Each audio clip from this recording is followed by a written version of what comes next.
Alright, hey guys, there is no way that I fucked up scheduling, and I actually booked a guest for tomorrow who I'm gonna have to talk to.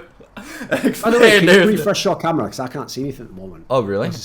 Alright, let me refresh the camera. Just refresh it a sec. Yes, there we go, right. Okay. There's no way that I fucked up scheduling, and I thought the show was tomorrow, and I was trying to book a guest for tomorrow who I'm gonna have to explain there is no show. There is no way that happened, and we're here as normal, as planned on Wednesday. As you can see with the graphic, I just wanted to do another intimate episode with Doran, because last time we did another intimate one-on-one episode, It went so well. That's exactly what happened. There's no fucking way I've messed up scheduling. No way, no how.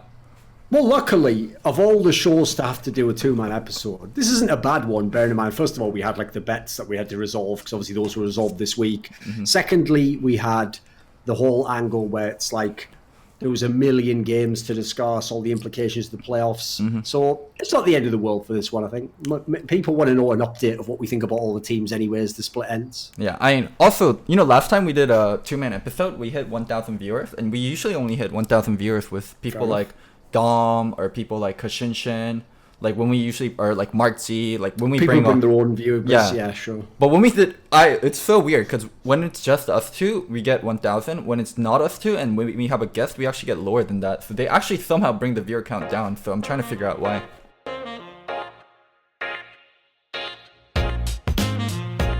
So it's episode 41, isn't it? I think it's 41? Yeah. Right, so on episode 41, we're going to talk about the last week of LCS, and then we're going to talk about the playoff matchups. Obviously, we have the two. I mean, technically, they're called quarterfinals because remember, technically, the teams that are in the semi-finals have gotten a bye, so they are quarterfinals. Even though I traditionally sort of use almost the Korean terminology of like round of six, because it's like whatever. That's just what I think of it as. So, right, let's do this. Let's start off with the teams at the end of LCS.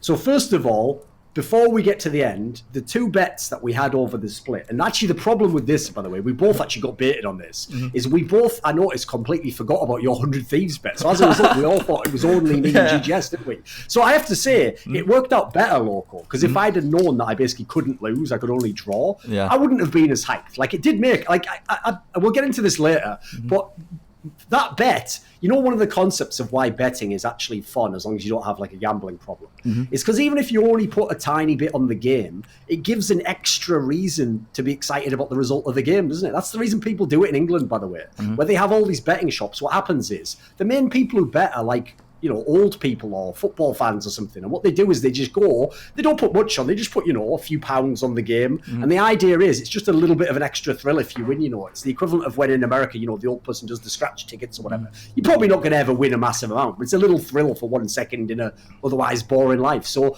along similar lines, I tell you what, it definitely made that fucking tiebreaker a way more exciting game to watch. And obviously, for all the games to have a bet riding on, what a fucking game in terms of the results. We'll get to that later, though. We don't want to ruin them yet, Loco. So I'll just say at the beginning, the two bets that we were resolving, one of them was already resolved, which is, it turns out Loco said that 100 Thieves would be top 3. By the way, I will say, Loco, as much as people want to flame you, I think every other analyst I had them a similar level.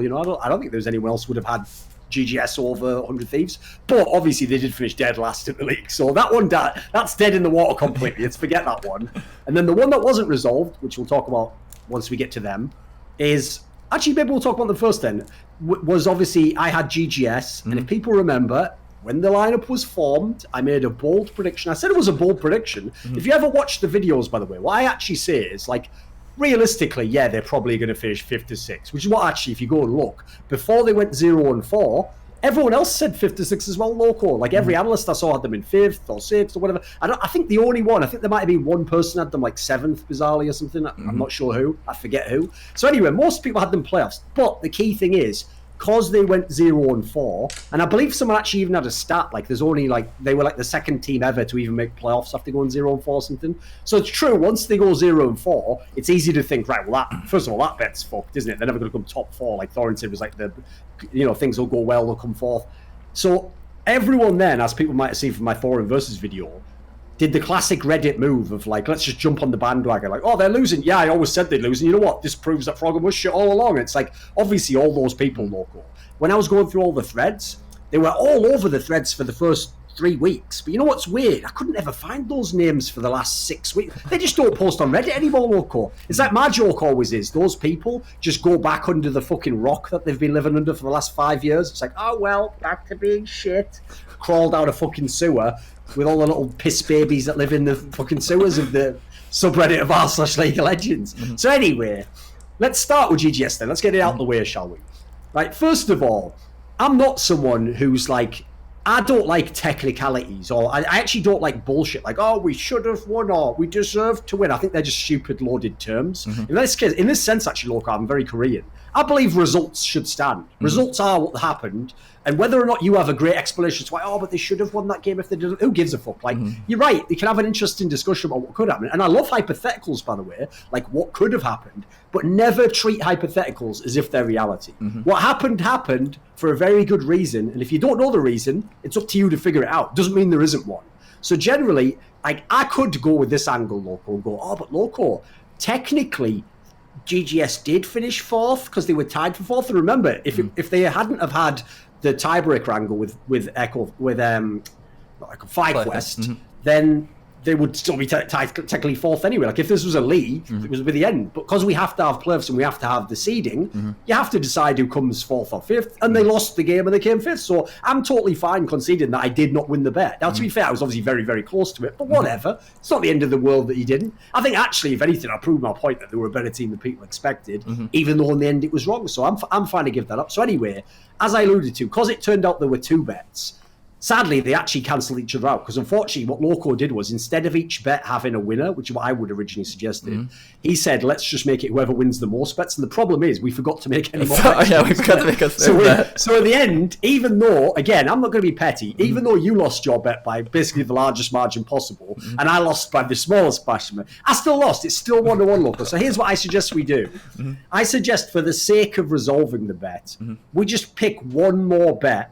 It can either be for one of these matches, or I would actually say, I thought a lot of fans C9 TSM.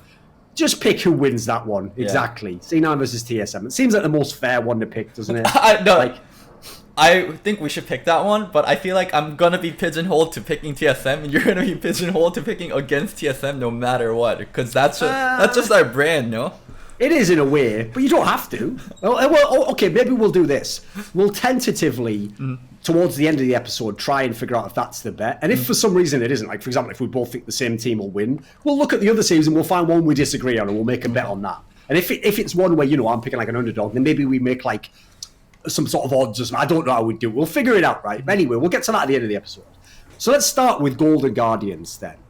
Because actually, this week, Loco, this is the interesting detail people don't know. In fact, it's something people have never understood about me. I've said many, many times, I'm not really a fan of any team. In fact, I don't really think I've ever been a fan of any team in League of Legends. Like, I'll tell you the best way to explain it.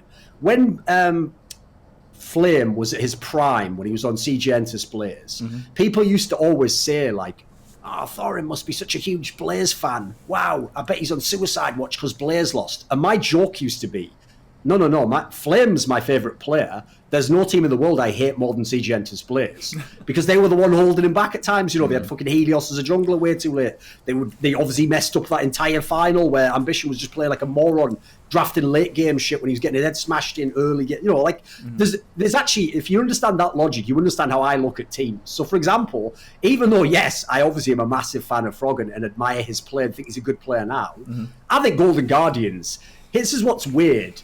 They are a bad team, Loco. Like, I know it sounds weird because they almost finished 4th, but that's more of an indictment of how bad the rest of the split was. Yeah. Yes. And I'd say the entire split, though, by the way, because actually, if you go and look at Golden Guardians, they actually have a deceptively good record, because their record, they had a whole bunch of games against TSM, they had a game against Team Liquid. They had games they could have won against the top teams as well. They didn't, but by the way, that's totally fair, because they also won some games earlier. In fact, you'll even see it in this last week. The first game they played against FlyQuest, dude, they had no business winning this game. Like, they won a lot of games like that as well. Like, for a team that could have finished 4th, holy fuck, they're flawed. In the lineup, in the style, in like their strengths in the game. So let's start out. What do you think at the end of the split, Golden Guardians? Where do you have them? What do you think? There's different versions of Golden Guardians, and different versions of Golden Guardians should be judged differently. Okay. They're very inconsistent. There's times where contracts turns off his brain and he's literally inting. I'm literally looking at the Yes, screen going like, I agree. what the fuck are you doing, Juan? Why are you walking in there and getting killed? And then there's also times where Ole doesn't pick Tom Kench, and then it's like playing a 4v5. And just between Deftly, Ole, and Contracts, there's so much inconsistent performance from them. It's really hard to judge them as a team and really hard to think of what we're going to get. But towards the end of the split, I do think they look more consistent, those three members. And Sure. I agree with you. They're not a great team, but beyond the top three in LCS, I don't think any team is like a really good a great team. Like, there's just so much flaws on them. And yeah, it's been a big question for me, this split. Why the fuck this split of LCS has looked so bad compared to other split? Why it looks so messy? I mean, people can play that whole spring split argument, but I think a lot of teams failed in roster building. And because, I mean, obviously we'll talk about playoff matchups, but we can talk about the season as a whole. I think there were so much roster building problems across the whole league, outside of the top three. By the way, well, I would agree, because first of all, one thing that I think I've seen throughout the franchising era actually is the balancing effect of like every team having money, of like it no longer being the case. For example, like if I get a better offer from Clutch Gaming than TSM, unless I really want to play with Bjergsen, maybe I'll go to Clutch Gaming. It's not that crazy anymore. So as a result, I actually think that has meant that what we've seen is there's not that many great GMs in the league. And when they have to pick or compete against 9 other teams, well, 8, because really Team Liquid does get everyone on. So when they have to compete against 7 or 8 other teams, you know, they get this player, but then they don't get this other player. And then another team gets the player they wanted, but didn't get a different player. And as a result, every roster, bizarrely, ended up with like, except maybe Echo Fox, every other roster had like at least one good player where you're like, yeah, he's a pretty good player. Usually 2, even Loco. Like, think about Optic had a couple who were pretty good, the jungler and Crown, basically, you know. So the actual parity across the league was pretty good. It's just the problem is it meant that you didn't have that many like complete really good teams. You just had, I would say personally, the top 2, and then TSM, I think, just made a lot out of their roster. Like, I think they got to the same level as C9, but I personally think the C9 roster is a lot better than TSM's. But whatever, that's by the by. One thing I want to ask about, though, I want to speculate on that, because when he was saying, like, why the split was so bad, I would agree on the roster building angle. I don't think many teams made a great roster anyway. But another angle I wanted to go with on the play style. So you've mentioned many times that, in your opinion, in this meta, like, the actual biggest strength should be who engages first, right? The person who gets the engage off is the one who... You know what? I'm going to disagree with you on this, Loco. Because even though I think you can definitely find examples of teams that are really good at that, obvious ones would be TSM, Cloud9. I even think FlyQuest actually showed some of that. Problem is, when I look at teams like Team Liquid, Golden Guardians, these teams got most of their wins by never being the team to engage, by like sort of letting the opponent pick the fight, and then they would just be like, right, well, they pick the fight, so we fight it. So, like, I'm not sure how that is, but I found that really weird. Like, anytime, you know, early on when they won all those games with that really passive style, everyone flamed Team Liquid. Well, when they tried to go more aggressive, dude, it looked worse. Like, it actually looked like they gave themselves way bigger chance of losing the game. So, I don't know about that, because I feel like, I'm trying to think how you can resolve it. Because like these teams clearly weren't good at engaging, but somehow not doing it allowed them to win the game. Okay. What would you say to that? So I still believe engaging first, and the ones that are starting the team fight first is in such a lead in the current meta. It definitely changed a little bit with exit of Urgot and Sion from the meta. Those champions are incredibly important in terms of like getting the correct engage. Like when you got a good engage with Urgot or a Sion, that was like a fight over. But now with those champions kind of exiting the meta, it is not so much anymore. And also with Braum making a big return and Lissandra, these kind of champions that are, while they have engages on their own, they really have very strong defensive tools, so it counteracts that somewhat. But for Golden Guardians and Team Liquid, how they can win without still having like shitty engages or never engaging properly it's quite simple. It's you're in NA. Golden Guardians and Team Liquid have incredibly good carries. Double lift on Team Liquid, Froggen on Golden Guardians, and they team fight very well. So they can just get to a state where team fighting matters so much more and set up around an objective, or get to a point where they outscale them and just take on the team fight. It's not a good way of winning. It's you win, but you cannot win that way versus the better teams in Korea, better teams in China, or somewhat even in Europe. So I don't think it's a product of a play style. I think it's a product of weakness from rest of the league and weakness from rest of the team not being able to punish a team that's playing to scale. And you've seen Team Liquid really struggle versus teams that can be proactive early game, that can get a lead versus them, like Echo Fox in the last week, TSM in the last week. And as for Golden Guardians, I do think they actually fixed some of their problems and they are being more proactive, but that's how they picked up their wins in the early part of the split. So it's a way to win, but it's a way to win versus bad teams. It's not a way to win versus the best teams in the world. So I think that's why it's another aspect as well, by the way, that I think is really weird to me is like, one thing I didn't find that satisfying about viewing the games for this split is, like, off the top of my head, it feels like 90% of the team fights are just around Dragon or Baron. Like 90%, dude. Like, there's so few that are like proper, like, you know, we're going to catch them in this area, or we're going to set this up, or we're going to push the fog, or what. It's like they just, what happens is whoever's in the lead goes, starts the Dragon or starts the Baron. The other team just decides when we're going in, because they almost always do, by the way. They almost never give it up on contesting unless it's like 2 members dead, and you just always have the team fight. So as a result, that's going to make it super chaotic, because you see in some of these team fights, like, fucking hell, there's a lot of mistakes in LCS in team fights. It's kind of wild, like, how many of the carries miss position and get themselves deleted immediately. It's really crazy. If you compare that to, like, because you know the classic, like, one of the Reddit shitter moves, by the way, that peeves me off the most, Loco, is there's like a classic NA fan complaint. That's not even a point, but they think it's a point, where what you say is this, you go, everyone's saying this game was a clown fiesta. If this was the LPL, it was a great game. I've always said, listen, cocksucker, let's get 2 VODs side by side. Let's pause them and let's see the difference between a chaotic LPL team fight, where, by the way, they have some of the best team fighters in the entire fucking world in those team fights. And then let's go and watch a game in NA where, you know, fucking Double Lift is inside the fucking front line on Vayne, like at melee range, where Deftly doesn't ever kite backwards, even when he's playing champions like Varus. Like, these are things you would never see. I mean, you might see the odd game of that in the LPL, but like, dude, you see that so much in NA, it's wild. Yeah, I mean, to talk a little bit about LPL, they do mid and jungle 2v2 extremely well, and how they use jungle pressure and how they reset off that is really good, and their team fighting is top notch, but they're still a very player-driven league and very player-focused league where they do what the players want to do, and a lot of times players want to fight, and they lack restraint.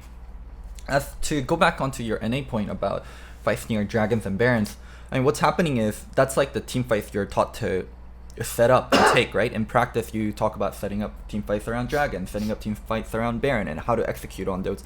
And teams are sticking to that more and more so. And the team that's in the losing spot can't be like, okay, well, we'll just give up a Dragon, we'll just give up a Baron. Like, Earthdrake nowadays, Earthdrake and Ocean Drake early game, and Inferno Drake, those 3 early game, you need to fight around. Like, you can't just freely give it up to the team, so people are actively opting into the team fights, and that's why I think we are seeing a lot of the fights around. Going back to Golden Guardians, like our original point and what we were talking about, oh man, my overall thoughts is, like, as we talked about, inconsistent, but are they gonna get much better in playoffs? That's my thing. Like, has Deftly, Contracts, and Ole shown us enough where we can be confident going into playoffs they'll be better than some of the yikes games that they've had? That's my problem with this team. It's like, this is another thing. It's like I said, everyone's going to think, because I said they'd be 4th, I said they win these games, that means I think they're good. No, that's very, very different from that. Like, one of the things about this team is, like, not just because they're placed below them, every team that is above them in the overall standings is way more solid. Like, as in, like, the basement for Golden Guardians is ridiculous, mate. Like, how bad it can get in a game. And the problem they have is they don't have a super, super high ceiling. They have a good ceiling. You know, as I said, like, they can definitely beat, first of all the teams below them, goes out saying. And sometimes they can beat the better teams. But first of all, they only tend to beat the top teams if the top teams fuck up a bit in the game. And the key thing that kills me for the GGS is, dude, they've lost a lot of games where they had a really nice control over the game, or they had like leads coming out of lane, or they had like the team fights won, you know. Like, some of their losses, that's why I say I can't get too hyped about the games they almost won against Team Liquid. It's because it's like, dude, the games that they almost, that they would have won against the worst teams are killers for me. Like this game that they had in this tiebreaker, let's talk about it, against FlyQuest. Because FlyQuest is a great example of a team to go against, because FlyQuest has like pretty good players, but they don't have like the MVP at any position. They have like a pretty solid lineup. They've actually been a pretty consistent team throughout the split. But you look at that team, dude, they had this team. In English, we say "bang to rights," as in like, you know, it's totally justified that I should beat you here. Like, I'm in the better position. You fucked it. Like, this game was pretty much won. Like, at that point in time. But what's bizarre is there's a few factors I want to go in through here. One, people already know I've been quite critical of Deftly, but I'll give some more nuance. Here's the thing. In lane, I think he's done pretty well, actually. He seems to know what he's doing. He seems to have a decent synergy with Ole there. His problem is, and this is a big problem for an AD carry, Loco, he's not good in team fights. He's not an AD carry who's not good in team fights. Like, this game here was amazing because, again, this motherfucker just walks up to people. Like, he doesn't understand. Every single highlight video you see of, like, Uzi Eye, right? He's kiting backwards, shooting the people with the auto attacks. He's not going into the... Like, that's like some silver shit where it's like, I'm going to roll into them and then dodge this skill shot and flash over here. It's like, that doesn't work against top pros. People can predict that shit, especially in the meta that we're in now, where people are playing shit like Galio and stuff, like Lysandra. Dude, they're gonna lock your ass up the second they know where you're going. You better be protected, you better be the back line, and you better be ready to move backwards the whole time. Like, I saw some clips where he got caught in the game before the tiebreaker against FlyQuest. They were running back up the mid lane, and FlyQuest engaged onto them with the Braum ult. Deftly just stands there, lets himself get hit with it with flash up. And as a result, Ole had to swallow him in time catch, take him to the tower safely, which meant Froggen just got killed. Oh, the Velcrots. Like, oh yeah, I remember. Shit like this is like, dude, that doesn't seem like much because you only lose one kill and, you know, whatever, the game goes on. When you're an AD carry, like, that's a mad misplay. Like, why are you the last one in line? Why are you the one not flashing? Like, or if you are an AD carry and you're in a fight scenario, always trade your flash for a potential kill. Like, don't ever let them lock you up and have you flash up. That's like a rule number one if you're fucking coaching this guy. So what worries me there, Loco, is that's at the end of the split. He hasn't shown me any progression in that sense. Now, listen, you can give him some champions. He can carry you the odd game. He's not terrible. I still think he's got potential, but like, if you tell me my AD carry is not good in team fights, it's hard to have a lot of faith in a playoff scenario.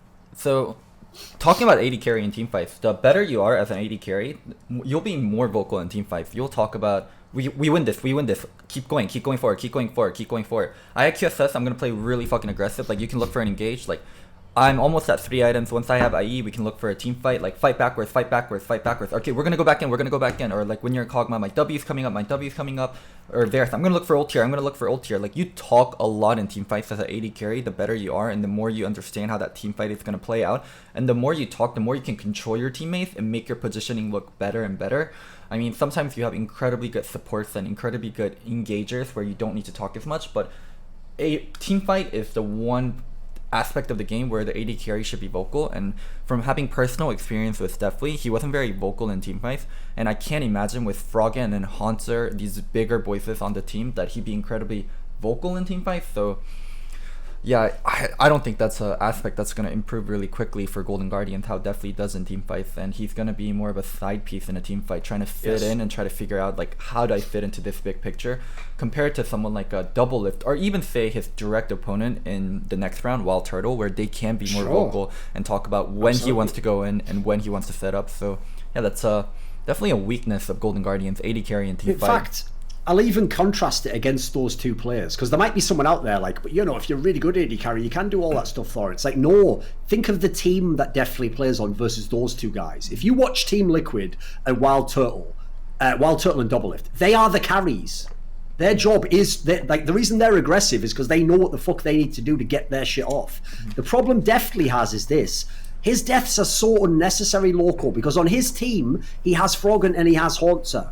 And those guys will carry this team fight. All I need Deftly to do is, like, I tell you what, if I was Deftly's coach, I'd go, right, here's a playlist. This is called Season 4 Reckless on Fnatic. Like, he's got Soaz and he's got Expecke. So what do you think Reckless does? By the way, exactly what you should do. He plays very safe. He plays at the absolute limit of the safe range, so he can't get caught. And all he does is just right-click people in team fights. So the other people do all the shit, get all the attention, get all the CC. He just auto-attacks. That's all I need from Deftly. I don't need him to carry anything. I don't need him to do any crazy shit. I don't need him to, like, play make or flash forward for a kill. Don't do any of that. Just stand on the outskirts, do consistent damage, and that's it, dude. We'll win these team fights.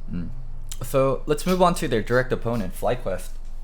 They're actually, it's so hilarious. So one last thing I want to ask you though, as a coach though, tell me this. right? I know people have memed all split long that like NA doesn't know how to execute split push 1-3-1. Dude, Golden Guardians doesn't know how to. What the fuck were these 1-3-1s? Like, dude, the one that killed me, the one that broke my soul, was the one where, like, unless I'm mistaken, you know the one where Froggen was going bot lane with Rise? And I think the three that they had in the middle was like the support, the jungler, and the AD carry. I think that's who they had as the three in the mid. And they were just letting themselves fight 3v5. Like, in that scenario, like, correct me if I'm wrong here, if you have the lead like they did, and they had a really nice lead and they were in really great position, right? First of all, they would have had a very good chance in 5v5 team fights, but they never got to 5v5 team fight. Okay, so we're not going to 5v5 team fight. If you push up and you're hitting the towers like that, if they start to come in like they're going to engage on your three, just pull back, right? Just back off. Yeah, There's literally no reason to fight there. You let them chase you up the mid, right? But they didn't, of course. There were even fights. Do you remember the one game where Froggen played Karthus again in the later half of the split, and then like they're fighting with Braum and Tristana under turret? Like, this is not a team that recognizes team fight very well, whether they should take it or not take it. Yeah, but that's why I say the bizarre thing about them is they could win late game team fights, but it's almost like the enemy had to do them a favor and give them the engage. Like, oh, cool, we can win this one. Like they themselves didn't know which they could win. That's why I think they lost so many games in leads. So let's actually move on to FlyQuest, their direct opponent. And the funny thing is they played them for the last game of the split, and then they had to play them for the tiebreaker, and then now they're playing them in their best of 5 series. So they've actually played each other so many times. So recently there was a Drive episode on Centauran, like talking about Centauran's development from his time on TSM to now, and he talks a lot about, I had to learn to be a leader, I had to learn to take criticism, and it shows so much in his gameplay. And with how bad Xmithy's been playing in the later half of the split, I think there's an arguable case for Centauran being the second best jungler behind Svenskeren, like the ranking going Svenskeren, Centauran, and Xmithy. He was sick in his last week and he didn't play the last game in the tiebreaker, so it's hard to say. But yeah, this team, I think a lot of their identity and a lot of the good things about it come from Centauran. Like, their good early game pathing, their ability to play around any other lane, like them being able to have good picks and drafts and never feel afraid about losing some of the jungle picks. I think a lot of credit has to be given to Centauran for FlyQuest's performance this year. I know people are going to highlight Pobelter coming in instead of Keen or Fly from last year, Viper stepping in for Flame and doing a good job, and also Turtle having a better year than last year. All those things are true, but I think the single most important person on FlyQuest for their success has been Centauran. Right, here's the thing. I wouldn't go as far as that. Like, I still would put him third behind Svenskeren and Smithy. Oh, okay, in the jungle ranking. Because here's the problem with that, is, and everyone does this, is like, as an analyst, I've always my whole career tried to stress this. I never try to fall into the trap of recency bias. Like, yes, it's the most fresh thing in your mind, but like, dude, Smithy was really good for the first part of the split. This guy was a fucking monster. Like, he was one of the best players on Team Liquid the first few weeks. And here's the other reason why I wouldn't say it, is because actually the biggest compliment I can give to Centauran from this split is he is like Smithy light. Yeah. He really is. Like, dude, even what's hilarious is he even did the Xmithy in the game they beat Team Liquid, which is he was behind. He was even getting killed by Xmithy. He was getting his ship pushed in, but he never tilted. He kept playing. He gradually clawed his way back in, and they won the fucking game. That is something so few junglers in this LCS can do. Xmithy and Centauran are two of the only ones I know. So many of the other ones, you put them behind, they either go for stupid plays to get back in the game, or they just bleed the game out. They're just useless, you know. So that takes a lot of mental fortitude to be able to do. I really want to touch on that, because how many players do you know that goes from being mentally weak and their mental being part of their weakness goes from their mental now is their strength? Like, when we talk about Centauran, we're talking about how solid he is mentally, and he's able to come back, able to deal with bad teammates, able to enable good teammates, able to play anything. Centauran was not like that on TSM. He couldn't take criticism. He was very mentally weak. Once he fell behind, he wouldn't speak up. There were just so much things wrong with him mentally, and that was a huge part of why Centauran wasn't that great on TSM. And now it's his absolute strength, and it's something we praise him for. I don't think across like multiple games that you watch, it'll be hard for you to name me like. There's not many people have that. Yeah, players were mentally weak to mentally really strong, and that being your core strength. Sure. Another aspect as well is, like, as I say, I actually think he had a very, very good split. Like, I certainly think he was one of the best junglers without a doubt. In fact, actually, I think in that sense, he was just unlucky that at his position, the two players who are better are on the two best teams. So it's like, that's just unfair in a way, because to put it this way, if one of them had a slightly worse jungler, I would have said, yeah, he could have been like a potential MVP candidate or something. So he was pretty good. But the one area I do think I saw a flaw in, though, is that one area I think he went too much like Xmithy. Was one of the things I love about Xmithy is he's like the jungler you wish you got on solo queue, because like I told you how I jungle, right? Is if I'm playing jungle, well, I'm a selfish cunt. So if you get a kill in top lane, congrats, you've just rolled the red carpet out. I'm going to be visiting you often and many times. Let's fuck this guy. But you tell you what, if you get killed twice in the top lane, you won't see me until the teamfight homie, because I'm not there to feed my own kills to the enemy, and I'm definitely not there to help your broadcast maybe get one kill. It's like, you lost the lane, I'm out, right? The problem he has is Xmithy is great. Like he takes care of all the lanes. He really is like the dad. It's like he picks up the kids from school, he fucking walks the dog, he makes sure the husband's like shit's ironed for the morning. He's doing every job for everyone, and everyone's feeling happy, comfortable. They know they can always do something in the game. The problem is there are some of the games I went back and watched for FlyQuest to prep for this episode. Like sometimes he did that too much though. Whereas, like, there was times, for example, where, like, Viper would get a kill early in the game. It's like, dude, just go to that lane again. Like, let's get him rolling. Let's make him take over the game. And he would just, like, be like, he's okay now, and go to another lane. And it's like, that can work if you have a good enough team. But on a team like theirs, because the key thing for me is none of their carry threats were actually, like, the best player in the league. But they were all three good carry threats. So what you should do, in my opinion, on that type of a team, it's like, if this dude's rolling, we just play through him. Let's get him going, because that could have been a real strength for FlyQuest. They had the three lanes you could play through, but I actually feel like generally they didn't play through Viper that much overall. I know he's a rookie, but I think he had chances to carry games. I think there was a period where I would have definitely defined FlyQuest as a top-oriented team, and there was like a stretch where Viper forced the ribbon pick, where it was versus CLG, where he literally told me in an interview, you can pick Ribbon as a counter pick and you can't pick it into Braum. And he blind picked Ribbon and then got counter picked by a Jax, even though they banned like a Renekton and a Poppy. Like, I mean, Ribbon has multiple counters, and then he lost that. And then after that, I saw FlyQuest branch out a little bit more into not just being a top-oriented team and playing around other people. So I mean, basically it's a lack of identity, right? And lack of practice in a certain style, where if you're good at everything, then sometimes you're not really good at everything, and you're just kind of mediocre at everything. And that's kind of where FlyQuest ended up as. It's really hard to talk about them and what their identity is beyond Centaurian being a strong player and having average players in all roles. And then in terms of the other players, like, one thing I want to say is this, is like, first of all, Poor Belter had a really good split. Like, this guy again showed his worth as a player. Like, anyone who was like saying like he was a weak point on Team Liquid, like, unless you're talking about internationally, just fuck right off. No, he wasn't. Like, I'll pull up games from last year and show you how he was still one of the better mids in the fucking NA and was always solid.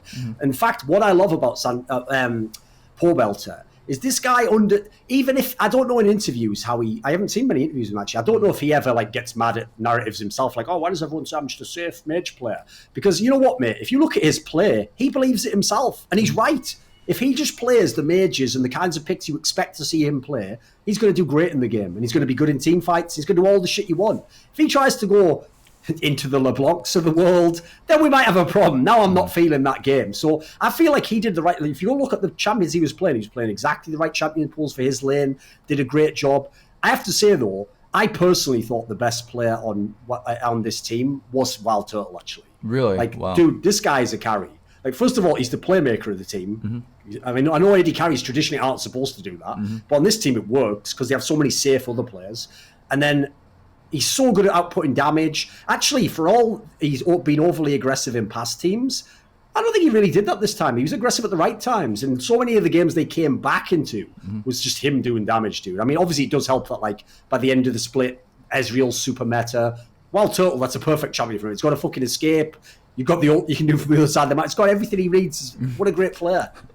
I think as Turtle got older, he's definitely matured and toned his aggression down, where he still is aggressive and he's doing it at smart times. But my overall thing with FlyQuest, and the thing I feel the worst for, is I'm friends with Turtle, I'm friends with Pobelter, I'm friends with Centaurian, I'm friends with Nick Fan, I'm friends with a lot of people on this team, and I want to talk very well of this team and talk about how great they are. They're so fucking boring. They're Team Canada. They're incredibly nice. They don't shit talk. In the games, they're not very flashy. They're not very identifiable. They're just very vanilla in a lot of ways, and they're such a forgettable team. And I'm not sure why, because they're a good team. They're the fourth best team. They're not quite as good as the top three, but they are still the fourth best team. But they're not a very fun team to talk about, and there's not a lot of talking points for this team. And I thought maybe I'm a bad analyst. Maybe I need to go back and look at their games more and look for interesting points. I did the same for other teams, and I come up with so many more points. But for FlyQuest, it's just so meh and so vanilla. The player who I don't think actually made it through the whole split, because here's the problem, right? When you're a newer player, it's very famous that you might have a great first few weeks, but by the end of the split, you don't do as well, or people figure you out, or the meta changes. I think the player who by the end of the split suffered was Jay.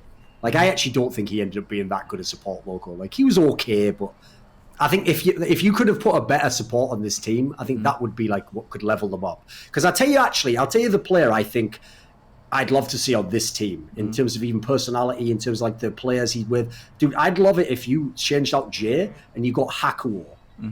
Because here's the thing, everyone always says that the bot lane of Hakuo's team is really good. Like, oh, look, they're so good, aren't they? Apollo and Hakuo. It's like, mate, Apollo is like the most vanilla AD carry of all time. Like, he literally does what I just asked Deftly to do. He goes, I will play safe in lane, then I will play safer and auto-attack around this angle in a team fight. And the thing is, to a pleb, they're going, look at the damage Apollo's doing. No, don't look at Apollo, look at Hakuo. Because Hakuo always plays the fucking engaged champs, and he's all over the enemy's face, so no one's attacking Apollo. Apollo is just stood on the outside. This is fucking brilliant. I'm just sitting there and they're doing nothing to me. He's like a fucking battleship, and they're a little like fucking guy with a knife in his mouth and a dinghy trying to get to him, and he's just miles away shooting the massive shells. So Hakuo, what a stud this guy is. When he plays like a Galio or something, fucking top notch. I'd love to see that guy on a better team. Yeah, well then let's shift the conversation to Echo Fox, a team that actually made playoffs. Do you want to preview the actual playoff match? Oh, the Golden Guardians FlyQuest? Okay. Because obviously, as you say, we've seen this one three times already. And I have to say, from the 3 games we saw already, this should be a fucking amazing series. Really? Because I think this is a series I'm least excited for. TSM Echo Fox, I'm hella excited. Maybe it's the names involved, but I think that series will be fun. This one seems pretty boring, and I think we're going to get lower quality of gameplay. And I think the key matchup... Oh, but it'll be very close, though. Yeah. I think the key matchup is jungle versus jungle. I think how well Contracts does, and if Contracts can stand up to Centurion, is going to have huge implications. Contracts gets caught a lot. Yeah. He gets caught out a lot. And by the way, he doesn't always die on him, because obviously, if you're playing like Lee Sin, you can get out. But dude, this guy gets caught in fog of war so many times, it's unreal. Like, and not knowing where a ward is, or doing the classic mistake in modern day League, which everyone forgets to mention didn't exist in early League, which is, remember, if they drop the pink and you've got a ward there, you're like, haha, we have wards. It's like, you don't have anything, dickhead. Like, do you know how that interaction works? Like, you think you're on a ward there. Yeah, you are their team's ward, you moron. Like, stuff like that tilts me. So the implication, I mean, how Contracts does early game have huge implications for how rest of the game will play out. And I just cannot bet on Juan right now. He's way too inconsistent for me, and I don't think playoffs is going to be any easier for him. So I think a lot of the matchup comes down to jungle, and it smiles so much more favorably towards FlyQuest. If anything, the one thing that Golden Guardians has going for them is their mid and late game, and FlyQuest not being able to end the game, and then it coming down to 50-50 team fights later. But I don't think it's going to come down to that often. I think FlyQuest is a team with a lot of veterans, a lot of easily workable players, and they're gonna fix how they play around mid and late game. They're gonna refine it. They'll be good once they get a lead, and I see them getting a lead every single time in this series. Yeah, my problem here is I'm not going to pick Golden Guardians to win this series. I actually think if I had to pick a score, I would say FlyQuest wins 3-2. Because I actually agree with you. Like, FlyQuest, way more consistent team. Performance out of the players is way more consistent. It's a lot easier to figure out a draft if you're FlyQuest. Whereas you've seen with Golden Guardians, dude, that's another problem this team has, is they can be putting together a really good draft. And if they just fuck up one part and you get the right ban against them, then all of a sudden Deftly's on the wrong champion, or Contracts has to pick somebody he's not 100% comfortable. As soon as you get to that point, that's where they break down. So for a team that's in the playoffs, man, this team's fragile. So it's hard to, I can't like bet on someone I don't even know how they're going to play. How can I be confident in that? I'd much rather bet on the proven quality. So yeah, I'd say FlyQuest should win this one. Yeah, I think a lot of reasons why we talk well of Golden Guardians is they're not Optic. They're not 100 Thieves, they're not CLG, they're not Clutch Gaming. I think those are the biggest compliment and the most true compliments of Golden Guardians. They didn't fucking shoot themselves in the foot. while a lot Oh, of by the the way, other the teams. other aspect I needed to say as well was this. The other reason why I tunnel on Deftly so much, because by the way, I'll totally say, yeah, I think there's some games contract pure ints. I think Ole makes some very weird moves that suggest he's still not connected with some of his teammates. But the reason why I tunnel on Deftly is because, like I said, first of all, the way they currently play, all he has to do is just play a safe AD carry. I don't even need him to be a hero. But also, because that's the position that if you actually put a good AD carry there, this team would instantly be contending for like top 3, I'm telling you. Because here's the thing. If you look at the games that they do the best in, it's not a meme. Dude, if you put Haunter on a tank or a bruiser, the guy's money. He has money in the bank. He's going to be really good in team fights. He's going to do well in skirmishes when he joins the team. He's always going to do well in lane. The problem is, in this team, he has to sometimes be a carry. He has to take those picks if they're available. And quite frankly, it's way shakier when he has to go on to those picks. I mean, I'm not just going to make the NAJS meme, but like all those kinds of carry picks, I'd much rather, if I see Hunt, like when he was on Cho'Gath in the game he played, yeah, I'll take that all day long. That's a dream pick for fucking Haunter, isn't it? I mean, the funny thing is, like, as an analyst, we can just talk about the player's strengths and what they're best at and then just put them on it. From the other aspect, from the coaching side, team side, it's not just about analyzing player strengths and weaknesses. It's also about their feelings and then how they'll feel if you just stick Haunter on a tank 24/7. I know, I did. It should be, a lot of it should be what's best for the team, and you just do what's best for the team. But the reality for a lot of the teams are, I mean, these are players that have egos, that have feelings. It's Golden Guardians, like a fucking 14-year-old girl sleepover. Like, the thing is though, like, even though you were right, Becky feels like Ashley's being too mean to her, and she'd like you to apologize because, like, you know, she used to be friends, and now she doesn't know why you've grown apart. So could you just apologize to her? Like, oh fuck Becky. Like I made it Becky just for you on that one. Like. What the hell is this shit? Like, come on, man, get a spine. Get a spine. That's just the truth of it. You have extremely young players, and you know, it's a problem in basketball too because of AAU and because of like high school and college, where the players get recruited more so than like they feel great about joining a team. Like they get babied their entire life, and a lot of these players, like they were top tier challenger players. They were, I mean, players like Haunter and Froggen were star players on their team. Of course, yeah. Very popular, so they did get a lot of catering towards, so you can't just tell them, you tank, you support. Like, you have to be like, I think it would be best for our team if you played a tank because of XYZ reasons, than just like straight up being like, this is the best for our team. Reality of things. And by the way, just as an aside, because listen, this is who I am, Loco, and I've built my brand around it. I'm just going to say something mean about Haunter for no good reason whatsoever. So you ready? Sure. One of the reasons why I also don't trust Haunter when he tells me when you don't talk about my carry player, I can play the carries of course. Like, first of all, I question the decision making of any motherfucker who had the haircut that he willingly chose for this split. There's one. Number two, that's just a warm up, man. That's not even being that mean. Number two, this is the real one. Is, you know, I told you how one of the reasons I actually got to know a lot about the philosophy of people like Froggen, like Forgiven, like Soz, is because they're people I'm friends with, so I'm able to talk to them, and I'm able, crucially, if they have what looks like a bad game, to ask them, like, come on, explain this to me. Like, why did you do that pick? Why did you play this out the way they did? And I've told you, one of the things, you saw it yourself when he came on the episode, it's fucking hard to argue against Forgiven or Froggen if you're talking about their role, because they know it's so in depth that they can argue at an amazing level. Like, you know what? Haunter can't do that at all. Like, this guy, I'm not going to say he's dumb, but he's just not very articulate. Like, he doesn't seem like he's very good at explaining why he did stuff or why he wants it. Like, his interviews are ass. I'm just going to say that. Like, he seems like a cool guy. I actually like him as a person, but doesn't seem like much of a thinker, if I'm being honest. okay. Just saying. Well, I'm not going to question or comment on Haunter's intelligence. Let's move on to EchoFox TSM. Tell you what, he looks good though. He does look good though. He's fit, he's working out, and he's a good lad. And you know what? Deep down, that's what matters, right, Loco? That's what matters. All right, let's talk about EchoFox. So I did a playoff video as like a potential playoff video, I think 3 weeks ago or 2 weeks ago. And, that's fucking bold. And I had EchoFox as the team that would not make playoffs. Of course. And I made a video myself right when they were at their worst point of the slump. When I did that video, I said they're absolutely fucking useless as an org. Because they were doing nothing in the game. Both of us have to eat our words, but I also do think there was a lot of truth in what we said. At that point, the performance that EchoFox has shown and the kind of they had a massive history they had, dude. They were not going to make playoffs. They had the hardest schedule.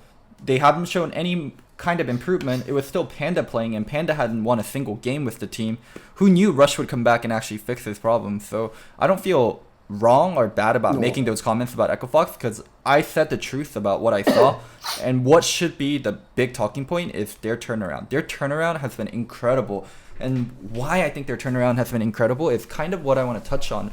That was very similar to the Centaurian thing. Centaurian's weakness was his mental, and he turned it into his strength.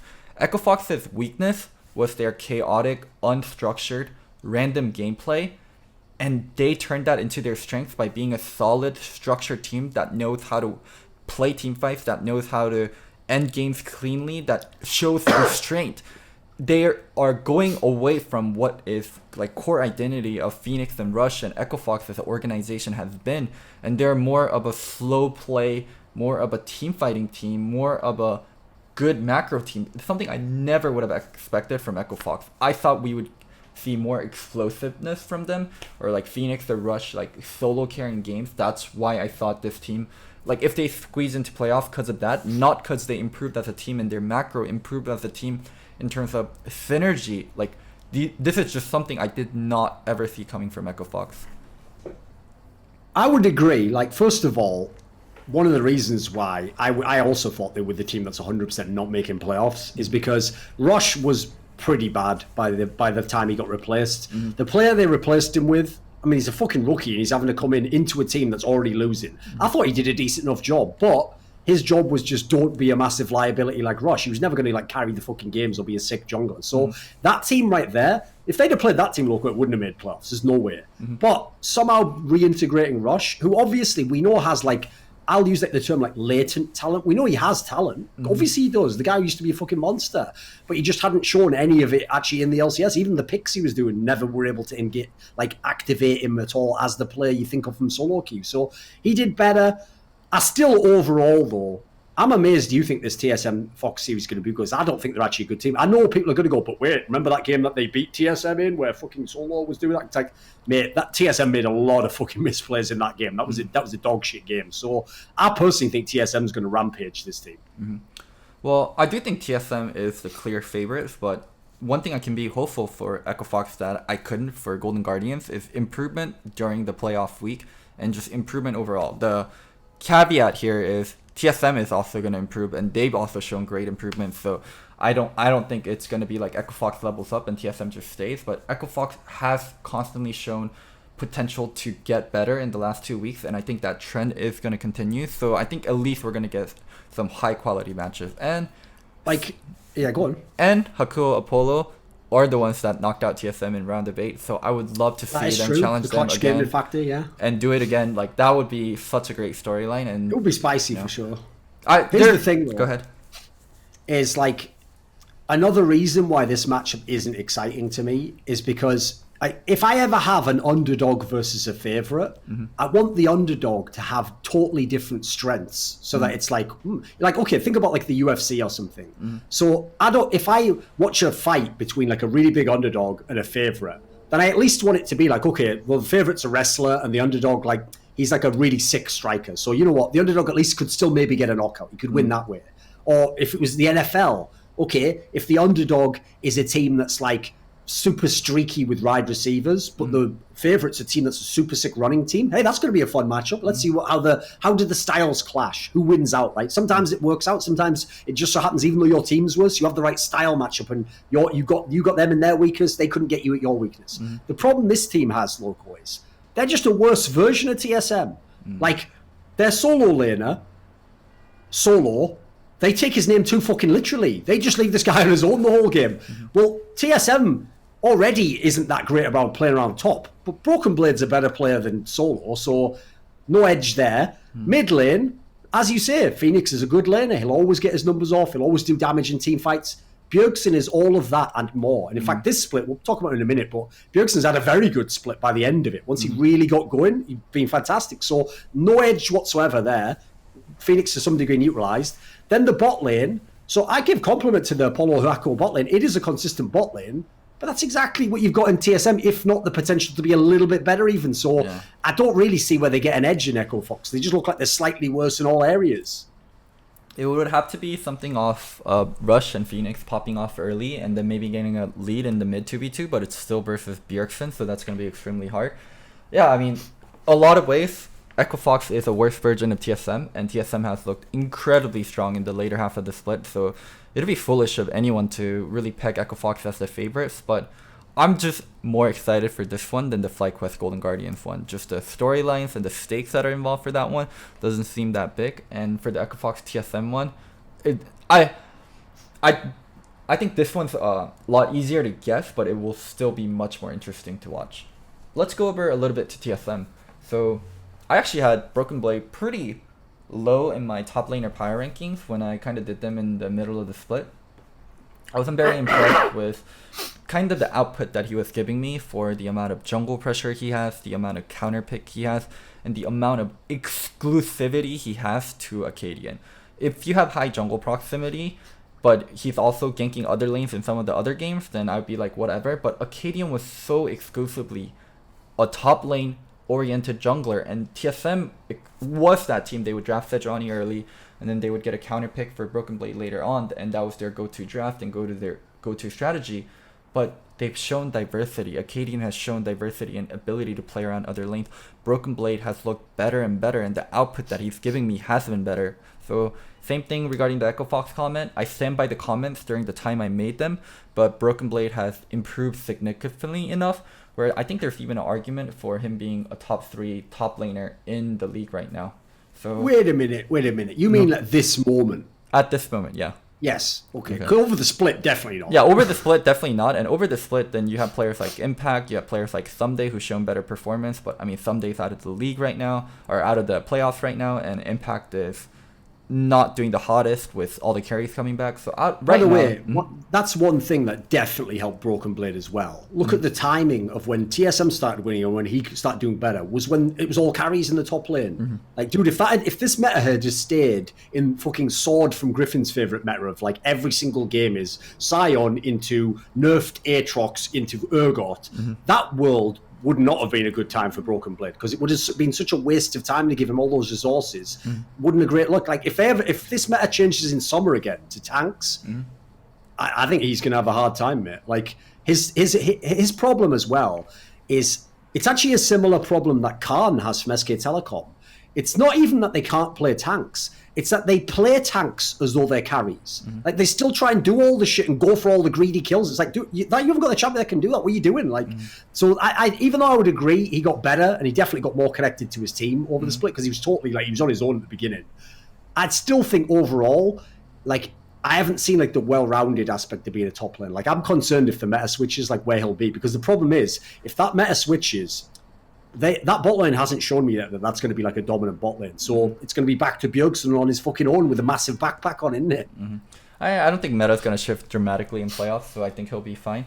And as for like ranking players, like we're doing it on a week by basis, yes, which is kind of crazy. And off 2 best of 1s as well, you know. So it's not the most accurate rankings, but it is just part of what we do, and it is something exciting to talk about and think about, and because of the meta shift, it does shift a lot. Along those lines, I do want to say one quick thing tying back into the Golden Guardians argument.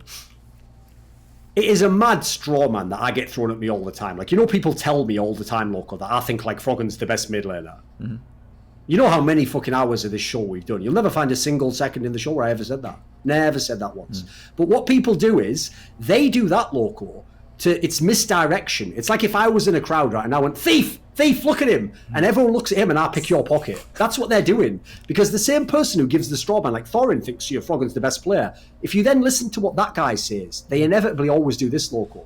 They then try to explain that Froggen's like the 7th best mid laner in the LC, which is ludicrous. Now, the reason why I bring this up is I remember like 3/4 of the way through the split, there was an episode of Hotline League where like Demonte and Travis and them were trying to do like a mid lane. Him and Mark Z were doing a mid lane ranking. And I told you they had Froggen fairly low. I think it was like the 6th or 7th player. I can't remember which one of the casters it was. Was it Freak maybe? Someone had him as like the 5th or 6th best mid in the league.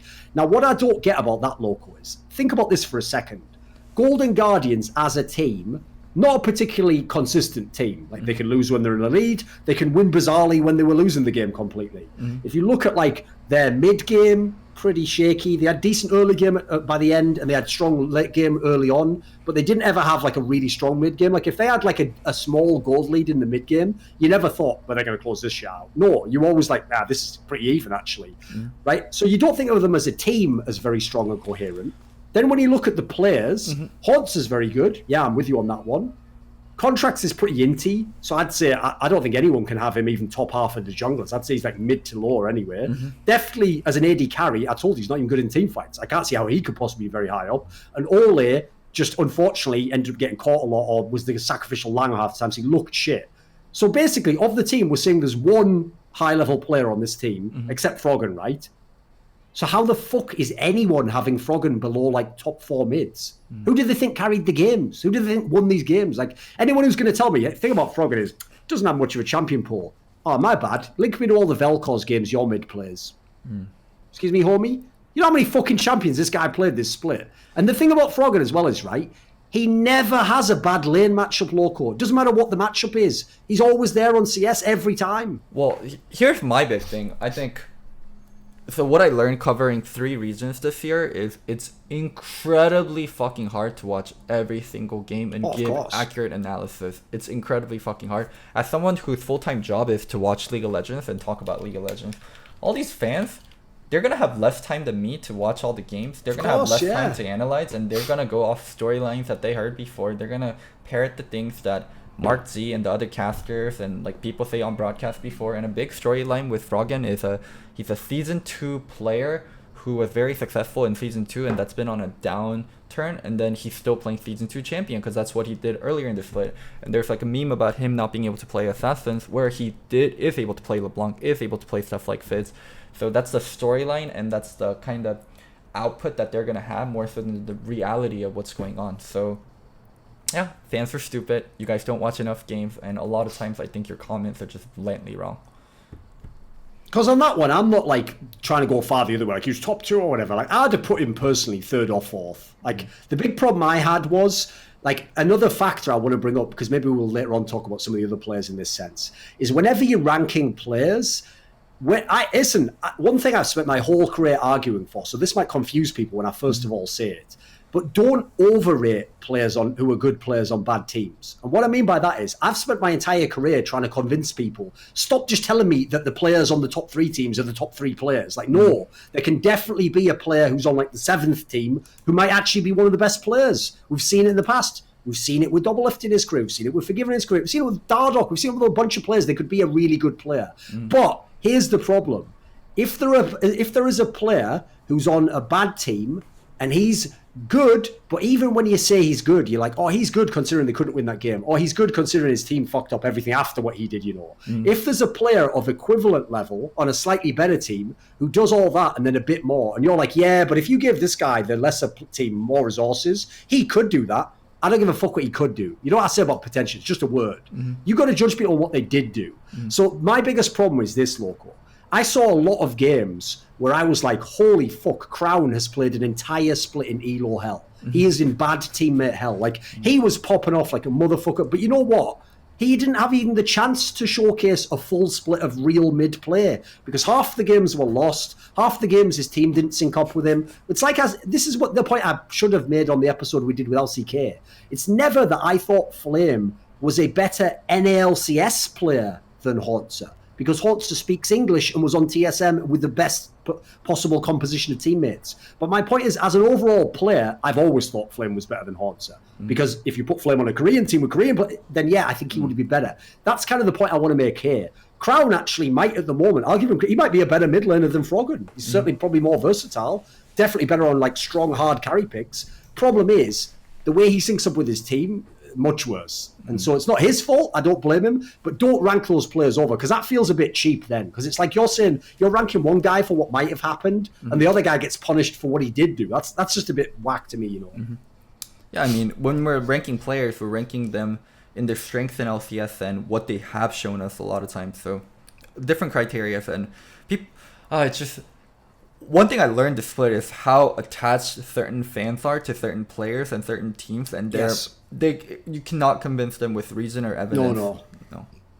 It's because what they do, Loco, unfortunately, is they take an unfair standard they wouldn't give to another player. So, for example, if Bjergsen has a legitimately bad game, I mean, an obvious example would be that one where he just fucking went in by himself and got his shit absolutely pushed in and lost the whole game. It's like a couple of weeks ago. I forget who it was against. And, in fact, that might have even been against Golden Guardians, was it? Was that the game I'm thinking of? You know the one where Bjergsen went in on, I think it was on Lysandra, maybe? Mm-hmm. He was in like the bottom side and he was on the blue side and he was coming towards the base and he just went in by himself when his team was totally separated and he just got killed completely. I don't remember. Anyway, when he has a game like that, right, the problem is the fan of Bjergsen goes, that's okay, Bjergsen, I know you're a sick player, mistakes happen, we'll just delete that one from our memory banks. And they go back to like, think about all the passes. Yeah, he is a fucking brilliant player, but it's like, no, you've got to give him his grade F for that game if he fucked it up, you know. So the problem is, if they saw fucking Huni do the same play, they'd go, what a moron, he's shit. So like they definitely, they give too much benefit of the doubt to the players they like. Like if there's a game, there's been a couple this split where Froggen did nothing, where he just got out of lane with some CS and he didn't do anything in the team fight and maybe he didn't trust his teammates and didn't go into the team fight, just stayed off too much. I'm not then going to go, it's okay, because in Season 4 he was sick. No. Like you have to judge him on this game, you've got to be fair. In fact, I personally think this is something I try to hold as a real thing. Because I flame people when they're bad, I don't just say they're bad, I say they're shit. That means I have to be fair to the players who aren't good but did well this week, of course. All right. So let's talk a little bit about TSM and let's talk, since we were talking about Bjerg, let's talk about Bjerg. Bjerg actually had such a standout season. He was solid throughout the whole split, even when his team was kind of shitting the bed. There is actually there's that Lysandra game you talked about, and there's also a Lysandra game I remember from earlier that I remember. But yes, and people are gonna blame him a lot. I think that was actually against Echo Fox, wasn't it? I think that might have been against him. It was some team that they weren't supposed to lose to. I know that. And then they also he had that getting caught out once with Zoe versus Cloud9 and losing the game. So people are gonna look back on those mistakes. Bjergsen had incredibly strong split. He was so solid, was able to play pretty much everything. Didn't matter what was happening around him. I think it's another one of those cases where Bjergsen is definitely an MVP candidate this split. Of course. I'm not sure if he's going to get it due to storyline around CoreJJ. How about this? We'll do the actual discussion of the MVP at the end of the episode. We'll do that. But just keep going on Bjergsen now. Yeah, what to say? Incredibly strong player that doesn't get appreciated for having incredibly strong splits a lot of the time because the bar that he set is way too high for himself. So we just expect excellent from Bjergsen every single fucking split. I think if another mid laner did what Bjergsen did this split, they'd be getting talked up so much. But because it's Bjergsen, we're like, well, it's just Bjergsen being Bjergsen. It's the curse of the superstar. We cannot. It's really hard to appreciate Bjergsen for what he's done this split, I feel like. Oh, I looked it up. Apparently I was wrong. I think the game I was talking about was actually against Cloud9. He was on Zoe. This is the one where he just went in and just got completely fragged in like the fucking jungle or whatever. So I agree though, early on in the split, his champion pool looked ass at the beginning of the split. When he was trying to play fucking Urgot and Syndra and Lysandra, it wasn't looking good, dude. It was looking fucking bad. So I think he did a great job by the end of the split. He was definitely an MVP candidate. By the way, even if they'd have somehow finished fourth or something, if he'd have played identically, he still should have been the MVP candidate. He was really, really good. I agree. We'll get to the whole topic of who will win it. I think I'm not sure whether he'll actually win or not. I think you can make a strong case for 3 solid different players on that one, so we'll get to that one later. But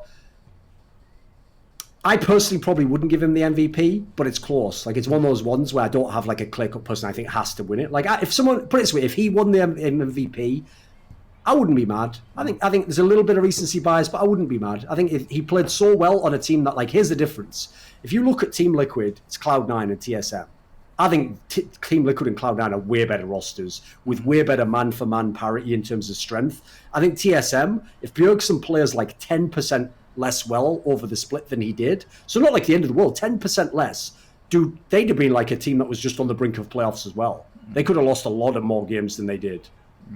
Another thing to say as well is people do this as well, Loco. This is why you should never read too much into Reddit. Read it, it's fun. And you know what? Sometimes you see some really smart opinions, actually. Some people on there are really on the point, have watched the game for a long time, know a lot. But as you said, you see a lot of really dumb opinions. And you see a lot of shit where it's people just playing telephone and just repeating what someone else said, even though they didn't have the idea themselves.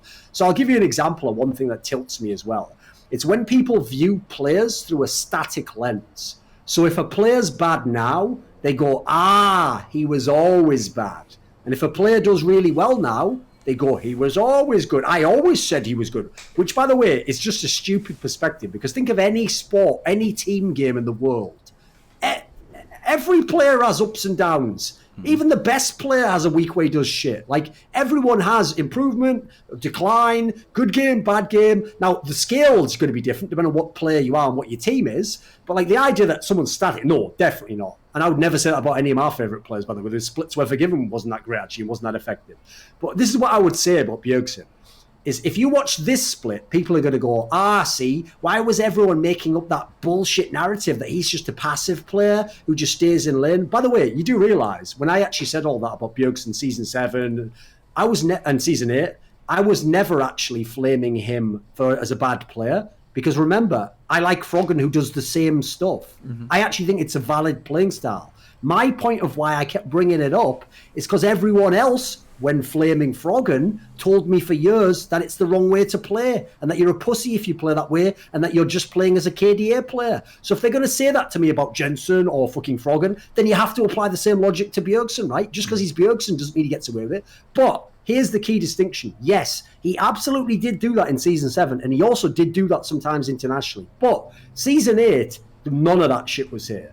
Dude, once TSM got rolling, he was exactly the kind of aggressive mid laner you would want.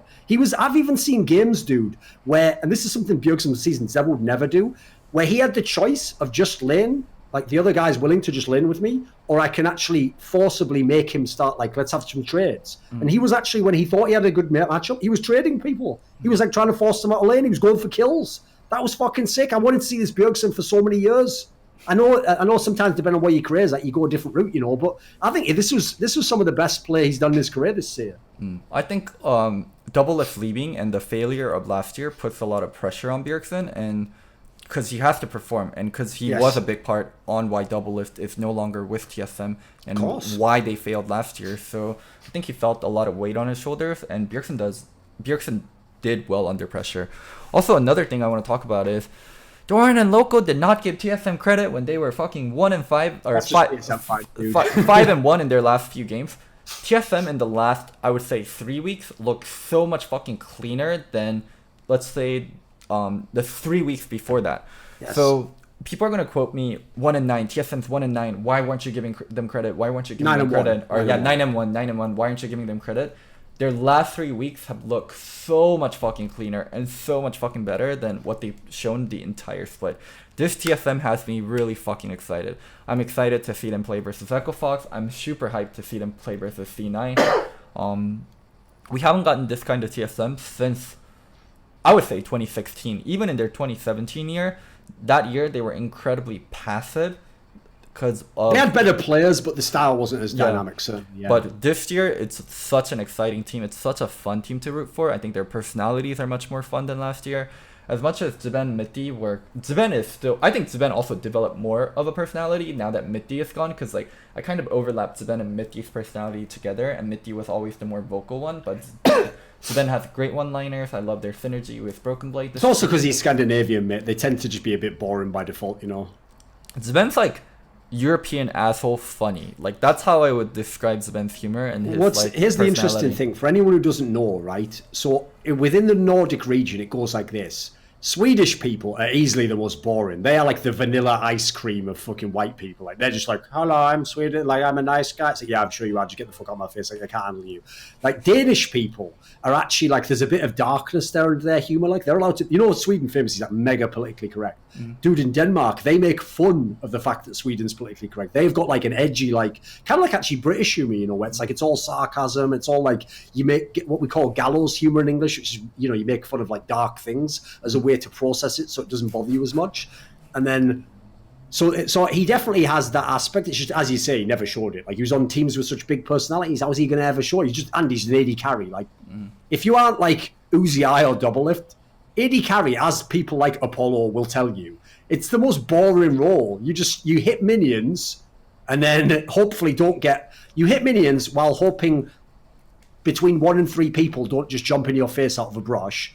And then after that phase of the minion hitting, You just go into a team fight and just auto-attack people. Like, that's the most boring shit you can do. There's no burst damage. You can't dive in and be the fucking hero who kills everyone on Syndra or something. There's no, like, incredible, like, oh my god, look at the way he's zoning on this tank. It's so sick. There's none of the highlight players. Like, unless you get the kills, there's nothing as an AD carry. It's boring. So your player's never going to make you stand out unless he's some super sick carry. Yeah. And as you say, personality-wise, yeah, he's all right.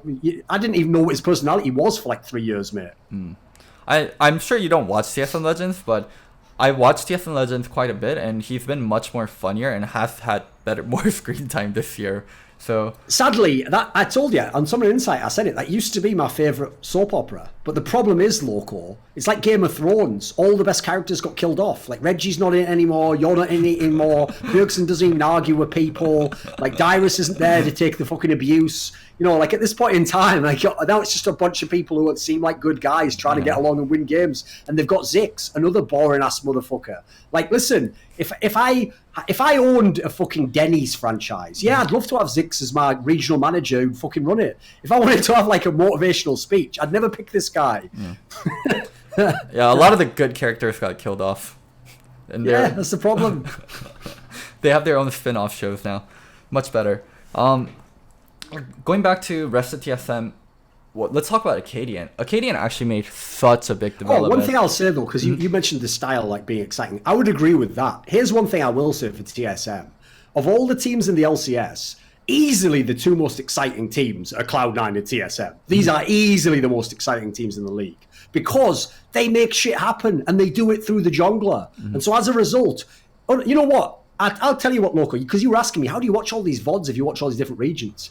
Mate, if it's an LCS game, I don't even usually need to watch the first 10 minutes of the VOD. Once I know what the comp is and the win condition, the first 10 minutes of the VOD, there's nothing even happens. Maybe one kill happens in a normal LCS game. A lot of games go to 20 minutes, like, 1-1 in the score balance. Like, TSM and Cloud9, you can't do that, dude. Like, something might happen at 1 minute 30. Like, these guys get it cracking early. So I would actually say that's the best thing about TSM. It's like whether they win the game or lose the game, they're going to take the game to the opponent. They're going to make the game go the way they want. Now, they might not win it, but they're going to try. So I love that style. Like the teams I hate, so another reason I actually hate Golden Guardians, is I hate the teams that are like, let's slowly bleed out throughout the game. It's like, don't do that, mate. Like, because I always say this, if you're not willing to take a team fight now when you only have a 7 out of 10 chance of winning it, why are you going to take a team fight when you let yourself get pushed and lose the inhib, that you now have a 5 out of 10 chance to win? Like, that doesn't make any... Well, I guess I made the numbers wrong. I should have done 5 and 3, I guess, right? Why take the worst one later? It's like, you've got to know that, and sometimes you've got to have the balls to go, fuck it, let's go for it. And TSM does that. Like, they're willing to set up and engage. They're willing to go in. As a quick aside, by the way, because I forgot to mention this earlier, one other compliment I wanted to give to FlyQuest, and I thought this was quite impressive, actually, because it goes with Santorum being able to play from behind. Dude, that's a good team at playing from behind. I think FlyQuest and Cloud9 are the teams that I liked the most when they were behind in a mid-game. Like, these teams could set something up. They could actually go for a team fight that they could win. They could re-engage on the right... Like, these guys actually... It was legit. When they won games, it was legit.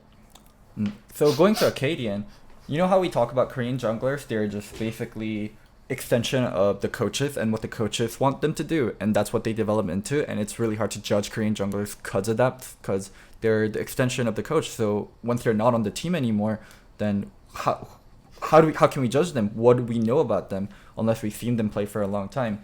I think Akkadian has been that this split. Akkadian has been an extension of Tony, an extension of what the team wants him to be. They wanted him to be aggressive. He brought his own aggression. He wanted to be proactive. He wanted to be his Chad mentality that he probably likes to talk about it as. And it got refined, and he was proactive, and he got taught base concepts. And I want to commend TSM for actually finally developing talent again, because the last 2 years has been buying talent, recycling top tier player, and they're developing Broken Blade, and they're developing Akkadian into something that fits with the rest of their team.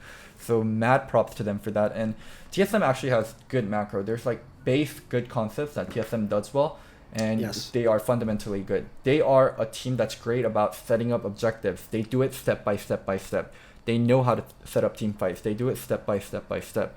They have good macro. Everyone recalls and resets at the same time. There aren't delayed recalls. Their vision game is good. They are a team that's fundamentally good and it's easily reproducible. Like their result is going to be reproducible in playoff. It's not based off of one person going off. It's not based off of one person having a star performance. They are a well-coached team. They are a well-oiled machine. I honestly, I kept my mouth shut throughout the whole split about complimenting TSM because I felt like it'd be really dangerous, and a lot of the things they were doing weren't very consistent. But now I don't feel that way at all. They are consistently a good team.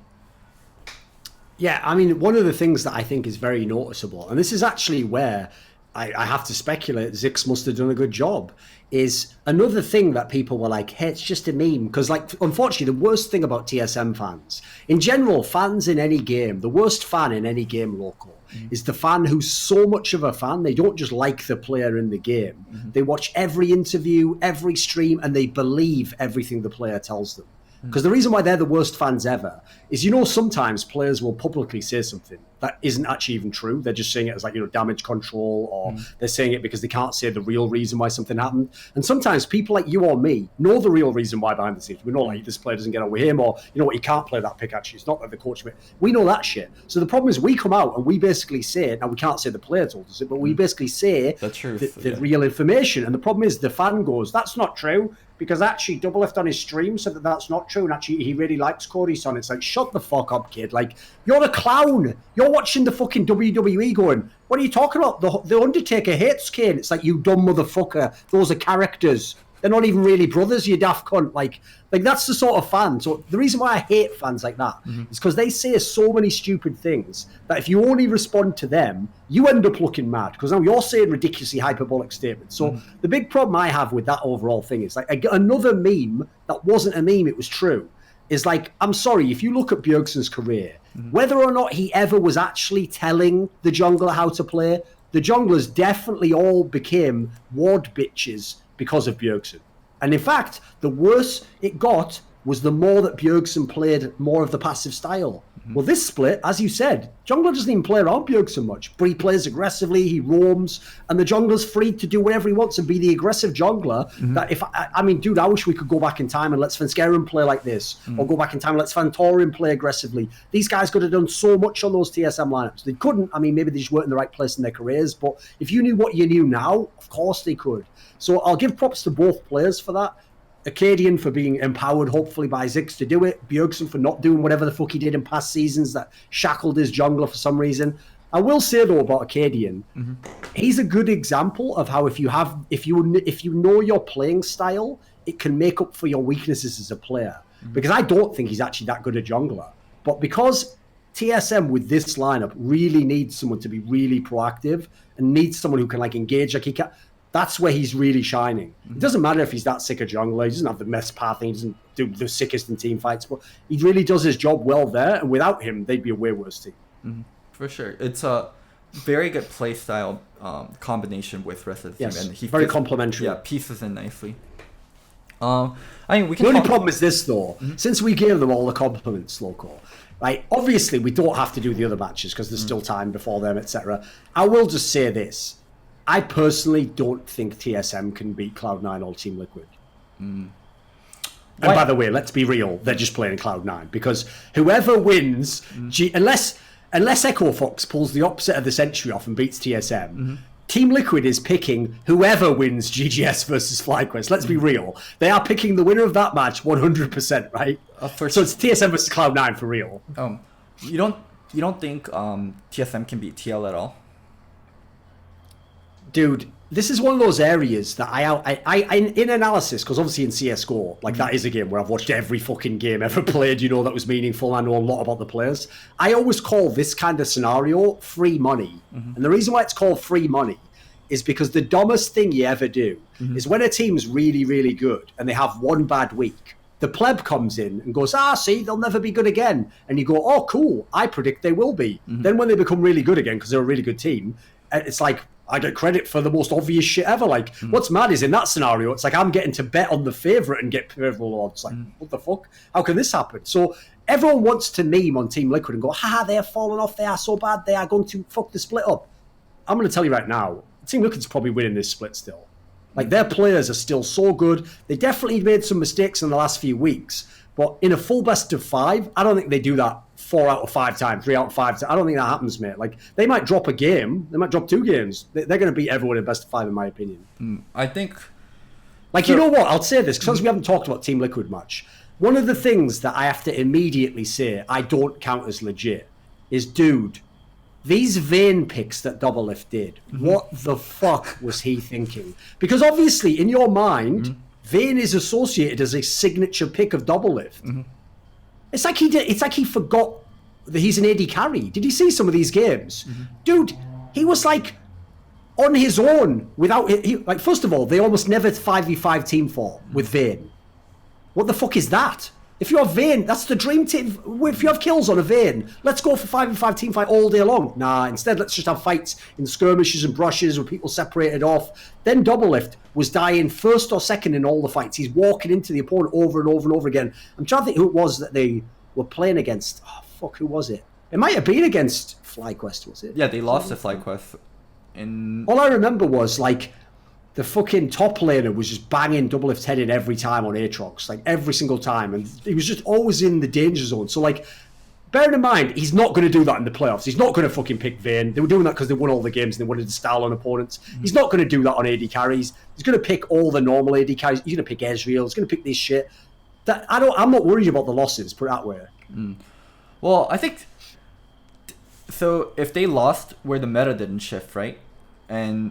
yeah, where the meta didn't shift and where they weren't getting incredible leave, I think I would agree with you. And it is easy money to bet for TL, but meta is definitely moving away from tanks, and that's somewhere Impact is suffering a lot. And sure, it's the environment is different. And also for Xmithie, I think Xmithie had just had everyone's number in the earlier part of the split.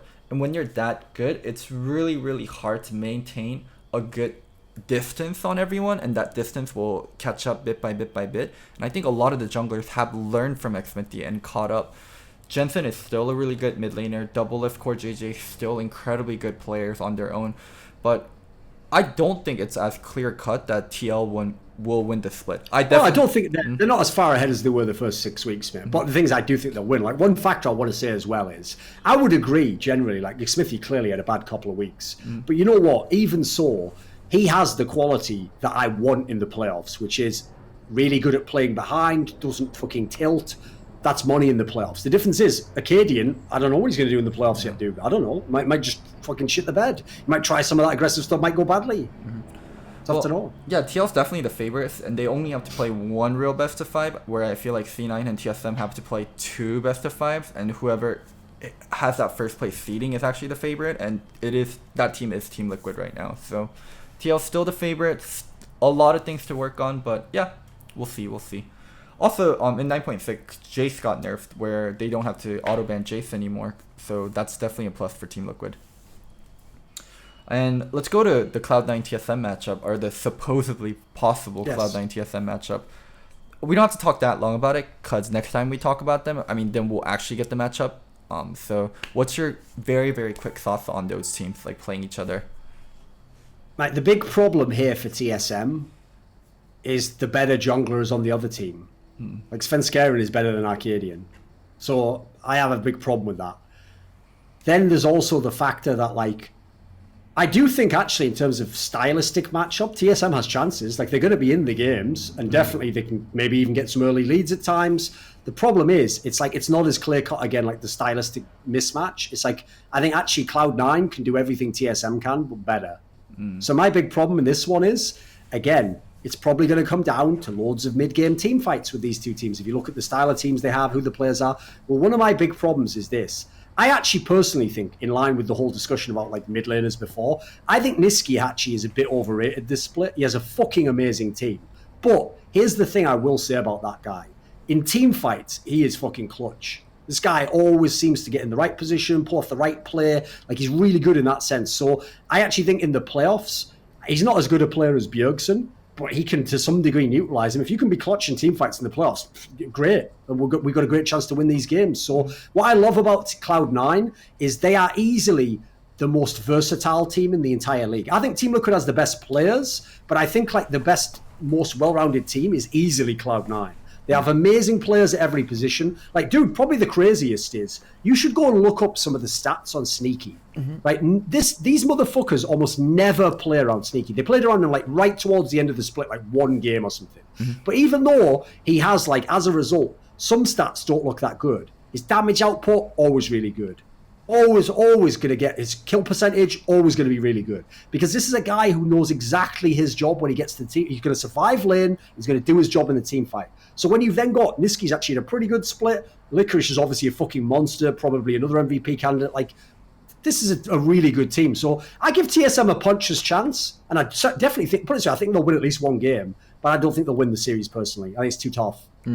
So I'll just talk about Cloud9, and I won't talk that much about the matchup. Cloud9 is, how to describe, they're the most teamwork focused team that's well rounded. So TL is also very teamwork focused, but they're teamwork focused around just double lift, where Cloud9 is very multi-dimensional. They utilize everyone so well, and I think they're the most flexible team. They have the best drafts, they play everything, and they also have the best environment. So to talk about the matchup against TSM a little, TSM, how to describe it? When TSM needs to always be rolling, and they're not that great once they falter a little. If Cloud9 fucks with them just a little bit, Cloud9 goes for the jugular and they win a lot. And both their wins versus TSM, a lot of time Cloud9 was losing and it looked like TSM was going to win. And on that one fuck up, Cloud9 is able to capitalize very, very well. And they're such a great team about staying in the game throughout the whole fucking game. I'll give you the analogy, Loco. So since I know you've watched some LEC, the analogy, you know how perfectly it fits, by the way, is who was the team, just like TSM, who had the insane second half of this? TSM is Fnatic and fucking Cloud9's Origin, mate.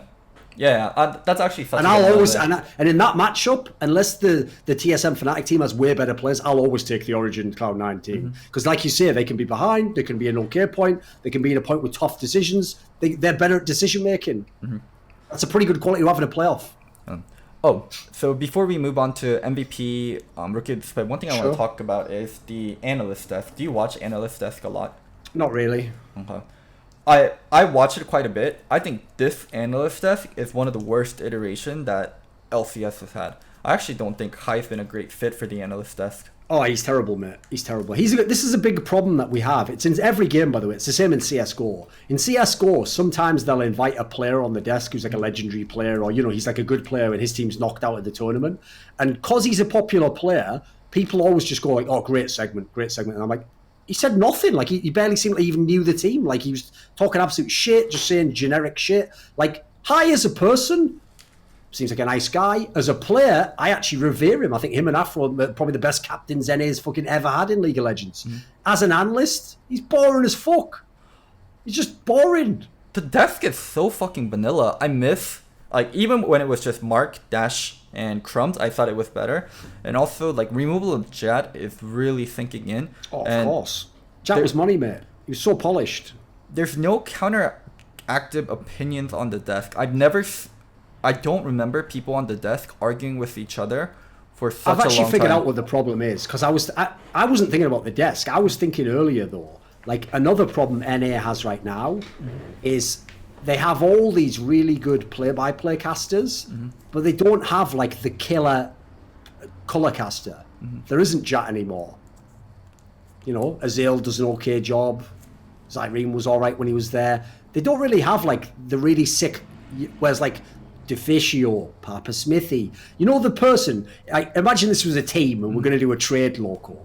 The trade I would make tomorrow is send Froscorin to NA. Make her cast, analyze. She would do exactly what you're talking about. She has her own opinions. She's forthright with them. She would argue with people. She'll banter with them. That's exactly what NA needs. And she's from fucking America anyway. Come on, we can make this happen.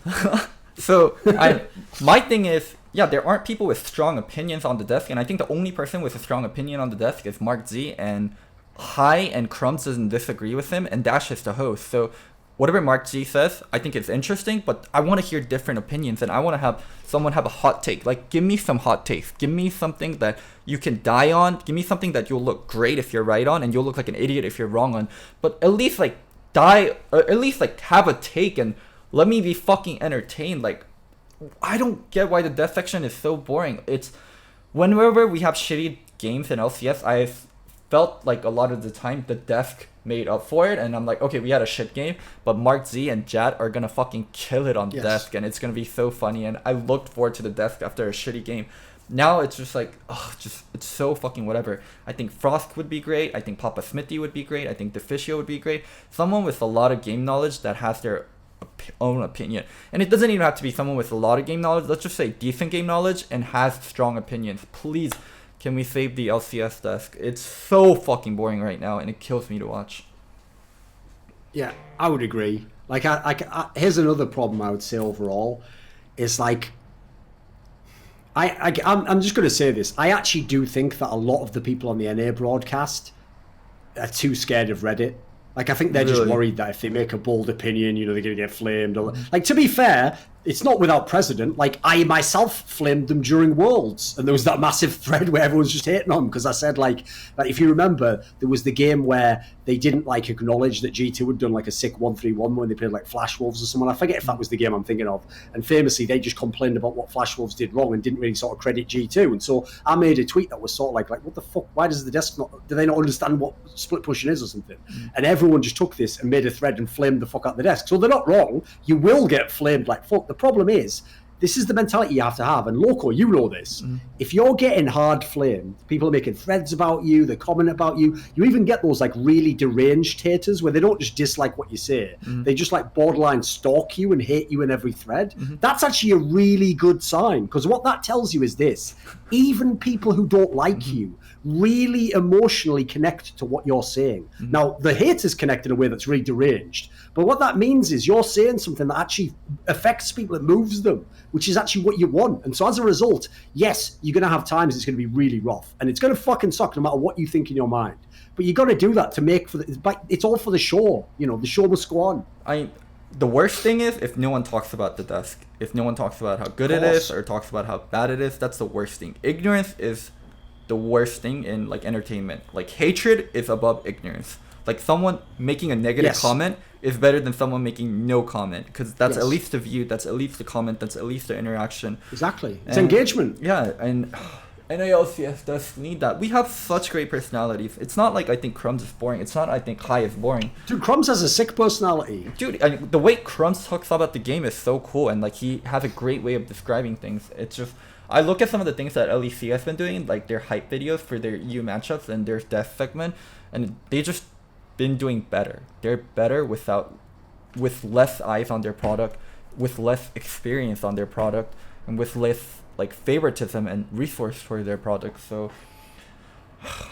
I'm just not very happy about the state of LCS analyst desk at the moment. Let's move on to MVP. Put it this way, I'm just saying this as a joke, but if the analyst desk was like Dash, you, me, and Dominate, mate, we would break the motherfucking record for like ratings for the analyst desk. Motherfuckers would be tuning in the analyst desk who didn't even watch the game. They'd be like, I'm not going to watch FlyQuest versus Echo Fox. Might tune in that desk though, and it'd be like, right, ding ding, dinner bell, let's go. Like, it'd be fucking ham. I mean, it would only last an episode or two. Oh yeah, it wouldn't last very long. There would be another Kotaku article on hiring some kinds of people. It wouldn't last very long, but yeah, fun experiment. Let's talk about MVP, Rookie of the Split, Coach of the Split. Here we go. Let's talk about Rookie of the Split. I think there's actually no discussion, and it's just... Who can be the rookie, like? It's just Viper. So the only two people that are actually eligible are Viper and Vulcan. So now if you open it up to people that played in minor regions, then you can start including someone like Broken Blade, and then now there's a discussion between Broken Blade and Viper. But if it's just Riot Rules Rookie of the Split, I think Viper wins it, and there's not really a question. This award is kind of a sham. Like, when you get an award, right? Yes. It should mean something, and it means you have to work hard for it. For this award, literally, the only thing Viper can say is, I was better than Vulcan. And that was his criteria for winning the award. Yes. But the big problem with this award is that if you are first of all, in things like the NBA, the NFL, every season teams get new players who are rookies. So everyone has rookies. That doesn't exist in League of Legends. Secondly, you only have 5 players in LCS, and most of them are starters. So as a result, the team's too small. NFL team has like 53 players or something. Like, you're going to have rookies no matter what, and some of them are going to get playing time if they have skills. So it's in those sports, it's always interesting who gets Rookie of the Year. As you say, for the last 3 or 4 years, Rookie of the Split goes like this. Who's even eligible? Right, there's 3 people. He's not the worst. He wins. That's garbage. 2 eligible people this split. 2 eligible people. They just had to be better than each other. And then, dude, there was a split where Dardoch, Lorlo, Matt, and I think also Stixay was a rookie that split. I'm trying to remember. Yeah, Stixay was a rookie that split. That's right. Like, that split, Dardoch winning it had a lot of significance. And Dardoch was an incredible rookie. He was either the best or the second best jungler that split. So that was a very fucking exciting split and a very meaningful Rookie of the Split. But there is no quotation marks around like Rookie of the Split award. Like, that award is as valuable as when Dardoch won it to when Viper is going to win it. So I think this is such a sham award, and NA should really think about if there isn't enough eligible rookies, then maybe you do Rookie of the Year or you do a different one. Like, this is not a real award. You know what I would prefer? Here's what we should do, Loco, right? They should take another cue from other sports. Get rid of Rookie of the Year because there's not enough eligible. There should be MVP and Most Improved Player. That's the award I want to see. Because that's a great award. Like, for example, maybe this split, I would give it to, like, fucking Wild Turtle or someone, or maybe Santorin. Is great. That's a great one, because that can... And by the way, what's great about that as an award is you can use real analysis, but that's also great for tying into narratives. People know the narrative of a guy's career if it went downhill. You know, that would be a better award, I think. That would be way more interesting. And it'd mean something if you won it. So for the older players, I mean, they can't win Rookie of the Split, and they have to be incredibly good to win MVP. So now there's an award that they can strive for and they can put on their resume. But I mean, let's open it up to Viper versus Broken Blade. If Broken Blade's eligible, then who do you give it to? Like, the problem with this is Broken Blade played in a lot more games that he won. He had way more resources overall.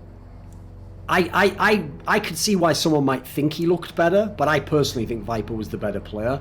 Like, I think Viper came in a much worse scenario. As I said, yeah, he's playing on a good team, but it's not a team. Like, put it this way, if he'd played badly, poor Belter's not going to, like, hard carry the fucking game every time. And Wild Turtles and AD carries, like, he had to do pretty well just to give FlyQuest the complete well-rounded aspect to their team. So I think some of what he did was probably even deceptive. Like, just giving lane pressures can be very good for some of those players. So I think he did a pretty good job. I think it's debatable between the two. You can make a case for either one. I personally would come down on Viper, I think. A lot of players have joined TSM and crashed and burned on their first split as like a hyped up rookie, like Centaurian most notably. So I want to give credit to Broken Blade, and I think what he's accomplished this split on TSM with all the eyes on him and with all the scrutiny and with all the expectation is actually pretty admirable and should be rewarded. And I want to side with Broken Blade and give him Rookie of the Split if he was eligible.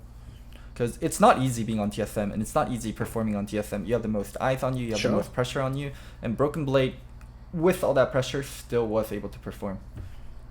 Right, let's do the really important one then. So what I love, actually, this split, Loco, is this isn't one of those years where it's like, right, if this person doesn't win, everyone's a moron. No, I actually think this is a split where, especially because if you add in recency bias and then the whole split, everyone had an up and down eventually, individually. So I actually think this one, I legit think for MVP, you can get like a solid 3 or 4 names. You're going to skip Coach of the Split. Let's go to Coach of the Split and end on MVP. All right, and we'll do that then. I mean, the Coach of the Split's the most bullshit award of all time. We're just all guessing anyway, aren't we? But we can do that if you want. Okay. It's also, I agree, it's also a sham award, not because I think coaches shouldn't be celebrated, because I don't think I can legitimately give this award and feel really good about giving it to someone, because I don't know exactly what they did. I don't know exactly. I'll give you the analogy, okay. I always tell people this in Counter-Strike, because if I make a comment about a player in Counter-Strike, one of the ways that players, it's a dirty trick they like to use, Loco, to try and get one over analysts, is they'll go, but that's not why I did it. And what I always tell them is, oh no, I don't care about that. I just saw what you did and it was shit. So you can have a million reasons in your head. If what you did is shit, you're right, I don't know why you did it. But then again, I don't know why a guy would hit himself in the dick with a hammer. I know I don't think it's a good move. You see the analogy? So the point I make is that, right, the player, at least I'm seeing what he's doing in the game. I don't even know what the coach did. I have to guess at what he might have done. So I'll give you an example, Loco, of someone who is going to get absolutely fucked on this award, and that is Kane. Because as far as I can tell, if I had to guess, Kane's probably a very good coach. But from the way Team Liquid played, how are you going to think, oh, he probably did the best job? Whereas on the teams like TSM had such a massive turnaround, they got so much better in the mid game. That looks like in your brain, oh, the coach must have done a fucking sick job there. He must have done a really great job. Like Cloud9, bringing different players in at times, changing up their style. Oh, Reaper must have told him how to do that. He definitely did that. Like someone like Kane basically loses because his team was too good. Yeah. Because no one was challenging him, It's the only time where I think coaches is split, even without outside looking in, you can really be like, okay, this coach deserved it. If the expectation for the team was incredibly low and then the team did incredibly well without any of the any players like popping off and it was just a really well balanced team, then I think that is a... If FlyQuest had finished second in the league, then the FlyQuest... I don't know who the FlyQuest coach is. Invert. Then he's the best coach. I would agree. In that kind of scenario, it's so blatant. It's like, I would agree. It probably must have done something right. So for Kane, right? Like, let's say like Double Lift was like going around. I fucking hate this team. I don't want to play with any one of you. And then like he's like, I don't want to fucking play. And he's like breaking keyboards and he's like raging all over the place. And Kane kept that together. And then TL went on to do well. Then he deserves coach of the split. But if he actually did do that, let's say in a hypothetical world that did happen. Sure. TL's not going to post about it. Double Lift's not going to talk about it. Of course. Kane's not going to talk about it. We literally don't know it happened other than everyone inside of TL knows, holy shit, Kane prevented this team from blowing up. He was the best fucking coach ever. Like, he deserves coach of the split. He deserves coach of the fucking century. But we don't know. Like, when coaches do their job well, there's silence. There's radio silence. Like, players get the credit and there isn't problems on the team. So it's really fucking hard to really judge who the coach of the split should be. At least for me, it's Tony or Reaper. I think Reaper and Tony both incorporated new pieces into their roster very, very well. Like, it's much harder to incorporate, let's say, a Niski or a Broken Blade Akkadian into your roster than, let's say, Kane incorporating CoreJJ and Jensen. Jensen, an MVP candidate, like level top tier player, and CoreJJ, a Ford Worlds winner. Those are going to be incredibly easy to implement. And I think one place where I want to take points away from TL is they're the exact same team from last year with upgraded players. They didn't innovate. They didn't... And a better shot caller. Yeah. They didn't push themselves in any way. I think they just upgraded their roster, and that's their result of their dominance. For TL or for TSM and Cloud9, I think incorporating Niski was definitely something that had to be done well, and they did well. It definitely came with its own difficulties, but they were able to accomplish that. As for TSM, Akkadian, and Broken Blade, those are going to be incredibly hard players to incorporate and make sure they function within your system. And these are like very new players and very inexperienced players. So I want to give props to Tony. I would love it if Tony won, and then I wouldn't lose sleep if Reaper won. I'd be kind of mad if Kane or Invert won. I would really want Tony and Reaper to win this year. Or this split. Right, my problem on this one is it's kind of like what I said before about if someone's a good player on a bad team. It's like it depends how equivalent the person on the good team you're rating them against is. So here's the problem I have with that. I think that Zix had a lot less to work with than Reapered and did a very, very good job with it. So I agree. I'll say it's the opposite way around. I wouldn't be mad if he won. I think he probably did a very good job. The thing is, though, like, again, a lot of it's based around narratives because you have to just guess what the coach did. But like, I find, here's the difference, okay? I could believe that the difference in Team Liquid was CoreJJ shot calling like a motherfucker because he looks like he just has a very good mind for, and obviously that exact style of play, which is what he used to do in Gen G anyway. So it's hard to know how much the coach did there because the guy in the game is a better shot caller than any of the players on the other teams we're talking about. In fact, probably going to be the MVP of the split. So my issue is this. If I look at the team that, as I said, is the most well-rounded team, is the most complete team, can play the most styles, can play when they're ahead, can play when they're behind, can play through the jungler, can play through whatever lane they want, good in team fights, good early game, pretty good mid game, good coming back. Cloud9, like, that doesn't happen by accident. Like, at a minimum, Reaper did a pretty good job. At a minimum. To get a team that well-rounded, that's like, you're fucking drilling those people in practice. You're really going over shit. Even when you lose games, you're probably doing a good job of like getting them to fix the mistakes. Like I would personally give it to Reaper for this split.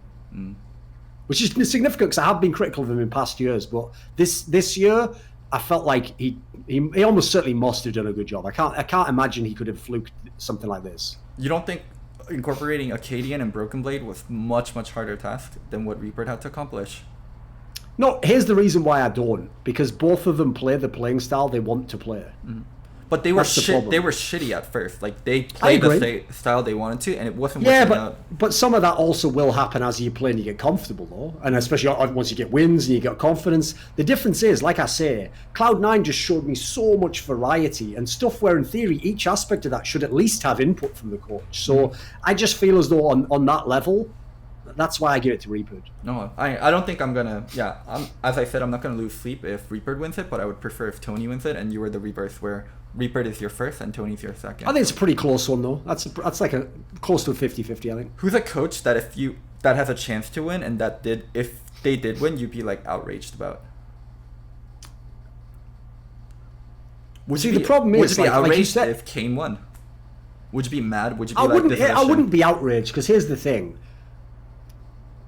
That's why I said I feel like he can't win. Like, I actually think with the way people use narratives, he can't win. But the problem is, when they had that undefeated run, for all we know, maybe every single week the reason they're undefeated is he fixed the problems even when they won. Mm-hmm. That's a fucking amazing job. By the way, that's one of the hardest things any coach in the world can do. To get a team who's winning to fix a problem. That's fucking hard. Like, fair play to even the Koreans that manage that, because it's very easy for players to get cocky or just to think in the back of their head, yeah, sure, coach, I wouldn't be him anyway, who gives a fuck. Like, it's very easy to think that way. Mm-hmm. So maybe he did a great job that way. Maybe he maintained that. Or maybe part of why they won all those games is that he game planned entirely. He was like, you know what? It doesn't matter if, like, early game they do this, and this. We're going to survive this way. Like, Smithy, you're going to handle this. For all I know, maybe he did a lot. The problem is, it's hard to see how it's hard to. That doesn't manifest on paper. It's like invisible if he did that coaching. To me, at least, as an observer. So I just wouldn't give him it because I can't. Like, I'd have to. If I give the award to Kane, I'm almost entirely speculating. Like the others, at least I have some factors that almost certainly did have input, like we've referenced. As far as the other ones go, like, let's be real. The only other people have to be the other playoff coaches, because the other teams are fucking garbage. Let's be real. Inero, like those ones, yeah. The real problem in that scenario is, like, how the fuck could I, in good conscience, ever let Song win the MVP, win the coach for this split? Dude, his team was all but out of this fucking league, basically. Like, if this was relegations, then the team that was playing in, like, week 7 or whatever would have been relegated, mate. Whoever they played, they would have lost to. Like, they were garbo. Didn't they lose, like, 6 games in a row or something mental? Like, it was pretty bad. So I can't, even though I don't hate on him, it's not like all their players are terrible. Mm-hmm. They had some okay players. Like, I can't figure he did a very good job. In Aero, listen, he tweaked the early game a bit. He had some decent band-aids, but I don't think he got enough out of some of his players. I don't think he did a great job in that. That team looked a lot to me, dude. Like, when they played in the games, the players made a lot of the decisions in that team. I'm just going to say it. Like, maybe he did a good job with picks and stuff. I don't know, but I can't think he did that much. Everyone else, who gives a fuck, right? Mm. So I would say if anyone except the big 3 win, I would vaguely be outraged. Like, even the invert guy. Mm. He did an all right job, but how can I give you coach of the split, though? That's a bit tough, isn't it? Mm. What do you want to do with the award? Like, what do you think Riot should be doing it? Because I think, like, at its current form, it's not a very good award, and it's a shame. You know what award. I think you should do, right?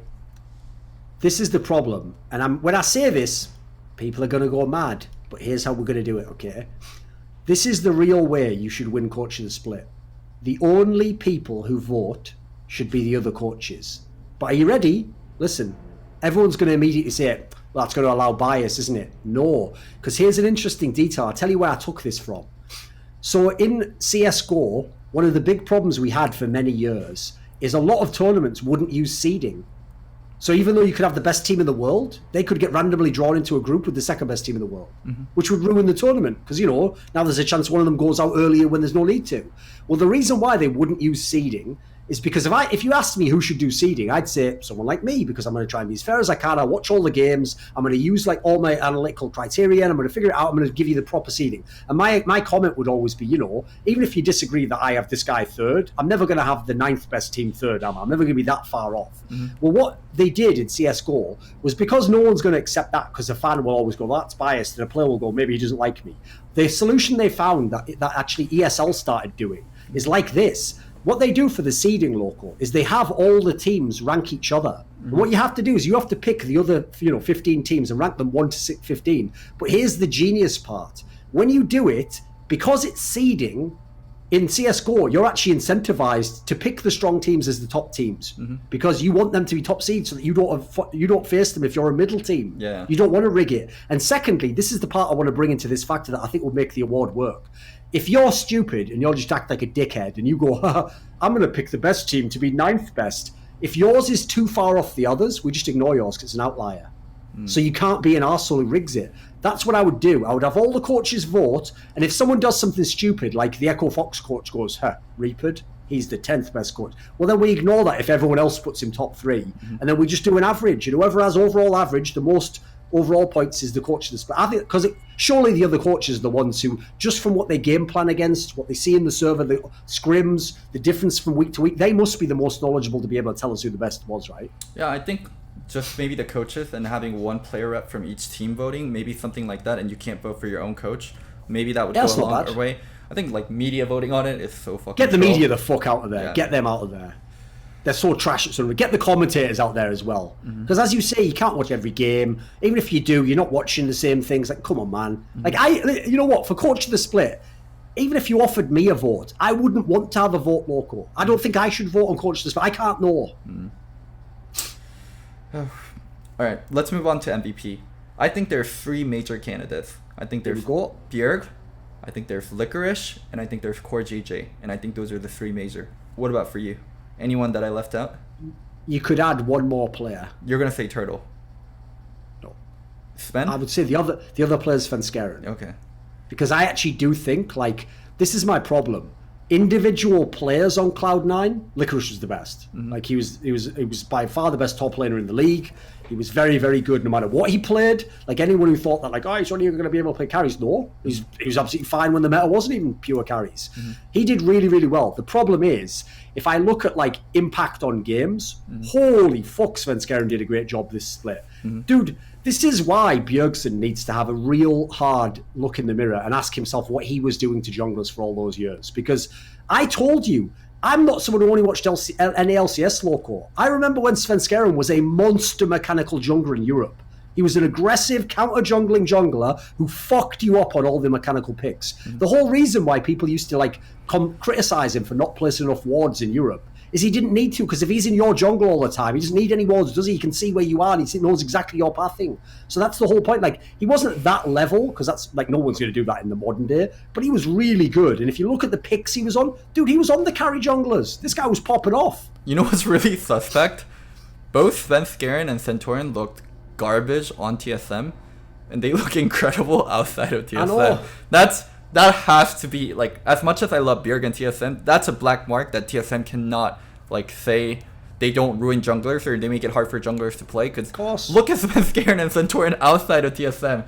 That's something you cannot argue against. Like, you just, what's the argument against that? They were bad players when they were on the team? That's not true. Yes. So, Sven Skeren was already good before TSM, so that just, like, cannot be true. Even though I say that, though, I just mean Sven Skeren should be in the conversation. I personally would, if I have to pick between the 2, which I'm not, I'm picking between the 4.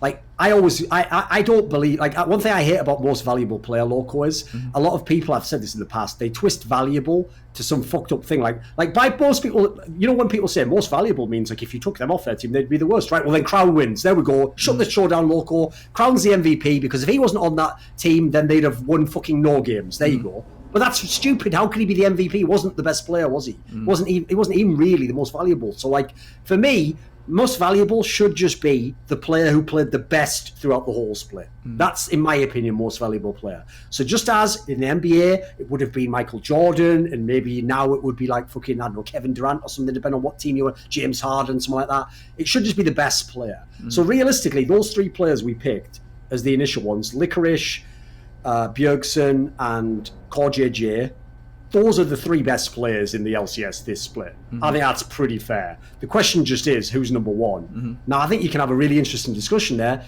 entirely because of recency bias. Like, if you want the most consistent of the 3, probably Licorice. I don't know if he ever had bad games, generally. If you want to know who I think was overall the best, I personally would give it to CoreJJ because I haven't deleted the first 7 weeks or whatever from my brain, and that guy was fucking unreal. No. Recency bias is just part of human nature, so I don't even think Yeah, people, of course, I get it. People talk about recency bias not being a thing, but all the awards and everything you've been rewarded it is in for the everyone, past. by the way. It is for me. Like I yeah. say, I actually literally for something like this, I go back and watch the first weeks to kind of combat the recency bias. You know. Yeah. I think it was CoreJJ. If last 2 weeks never happened, it was CoreJJ, no question. But last 2 weeks did happen. TSM looked incredible. Bjergsen looked incredible. Where CoreJJ took a backseat.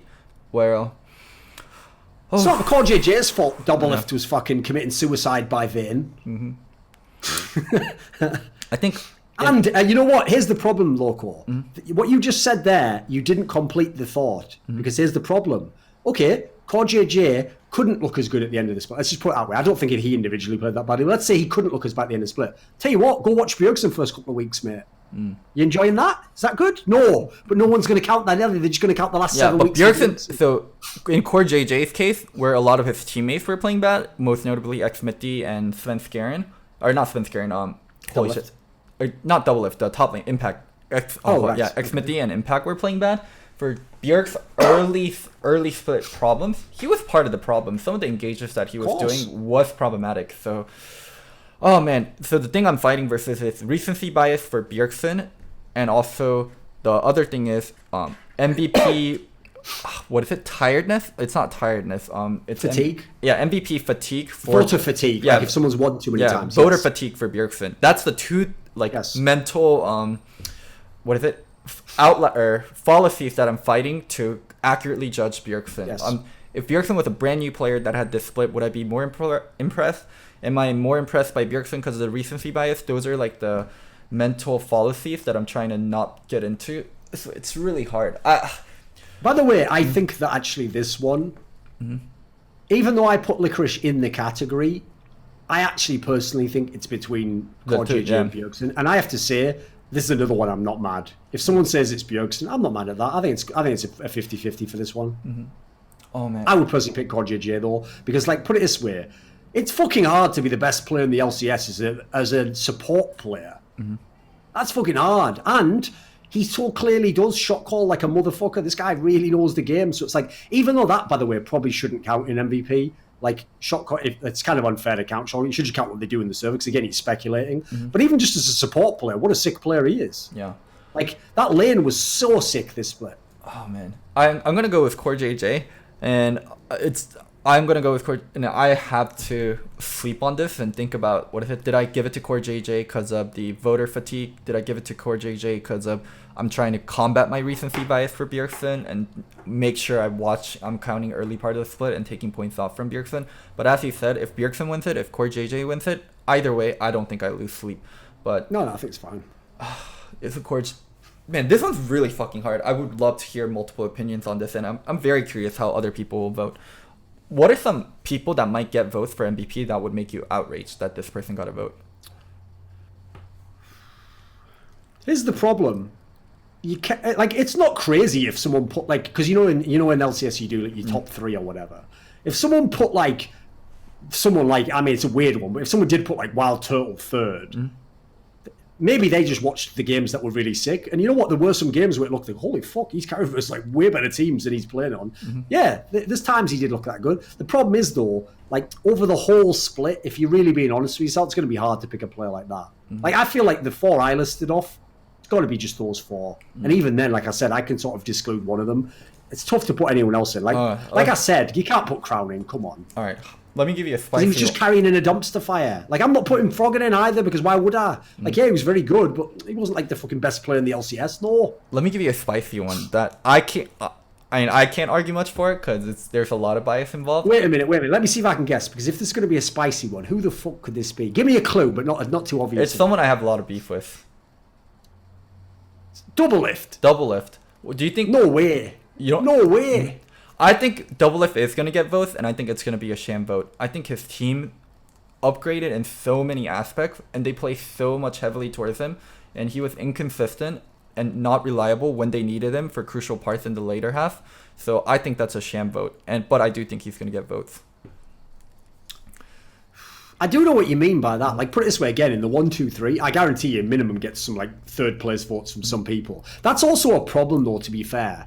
Is like sometimes even teams are like that, Loco. Like they only watch the opposing team when it's the week before they play them. So sometimes they'll have like a mad skewed sense of how good a player or a team is. Like for example, this is another problem, right? Is scrims. Like maybe in scrims, Doublelift kicks the shit out of all of them. And so maybe the coach of one team goes, wow, in scrims he's really good, but he's playing very controlled in the game. I like that. He's the MVP. It's like, but to you or me, that's like, what? It's only the official games count, you moron. But, you know, someone would do that. So you're probably not wrong. You probably will get votes, but I don't think there's any world he should be winning. Especially not. Like, even though you're right, you should never. The reason why voter fatigue sucks is because past splits shouldn't affect who wins this split. Like, if Bjergsen's the best, he should win this split. Doesn't matter if he won 17 every time. Storyline should have nothing to do with it, but storyline has a huge part. If Doublelift is the best, he also should win. But my problem is, I think if Doublelift gets votes now, he's only getting it because it's so ingrained in everyone's brain that he was the best. I think Doublelift is the best AD carry for this split, but if you do... AD carry was whack this split though, dude, in LCS. That's the problem. If you do top 5 players, he might barely squeeze into the fifth. He is not... He's the best AD carry this split, but he is not the best player this split, by far. And you could even say as well, by the way, it's not all flame against him, because like Team Liquid fans have become the new TSM fans, but I would say this, it's not even all flame, because if you go and look at a lot of the games they played for the first half of the split, it just wasn't required for him to ever carry. He would just chill, do his job, win in team fights, have a good lane, that's it. But he wasn't like Doublelift in past years where he was a monster. Alright, let's talk about 3 failures. So, because we kind of left them out because they weren't part of the playoff. I'm not going to talk shit about Optic because I think Optic's results compared to how much money they spent and where they started out at is completely fine. But we have to talk about Clutch Gaming, we have to talk about 100 Thieves, we have to talk about CLG this split, and yeah, kind of their failures and what they weren't able to accomplish. Pick any of the 3 and let's start.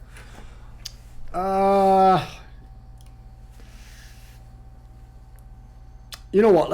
I think the spiciest one is actually CLG. Because here's the thing, Loco. Y'all know the way I'm built. How can I not, if we're talking about coaches and speculating, how can I not flame Weldon on this one? Because first of all, remove everything else, right? We can talk about all the rest for a second. This guy literally threw a playoff spot by doing that stupid ass swap in of the academy players. That one move threw them being in the fucking... They should be in the 6th spot now. And he threw it by doing that dumbass move. He tried to be smarter than everyone else in the game. And there's a classic saying they used to say when I was growing up, where they say, you're never as stupid as when you think you're being smart. So let me give context to that. So I heard some stories about what happened in that exact week, and I was super curious. So from what I heard, a lot of rumors, but something happened internally during practice, player behavior, player performance-wise, where they felt like they couldn't go with the starting roster. Stix here literally did a fucking tombstone pile driver of Biofrost through a TFT monitor. There was blood everywhere. Like a woman just screamed, "Oh my god!" And then Weldon was like, "Get out! Just get out and don't come back for a week." Maybe, but I heard something happened where they couldn't go with that's the all starting... made up, by the way, if you're an idiot. Yeah. Obviously, that's not real.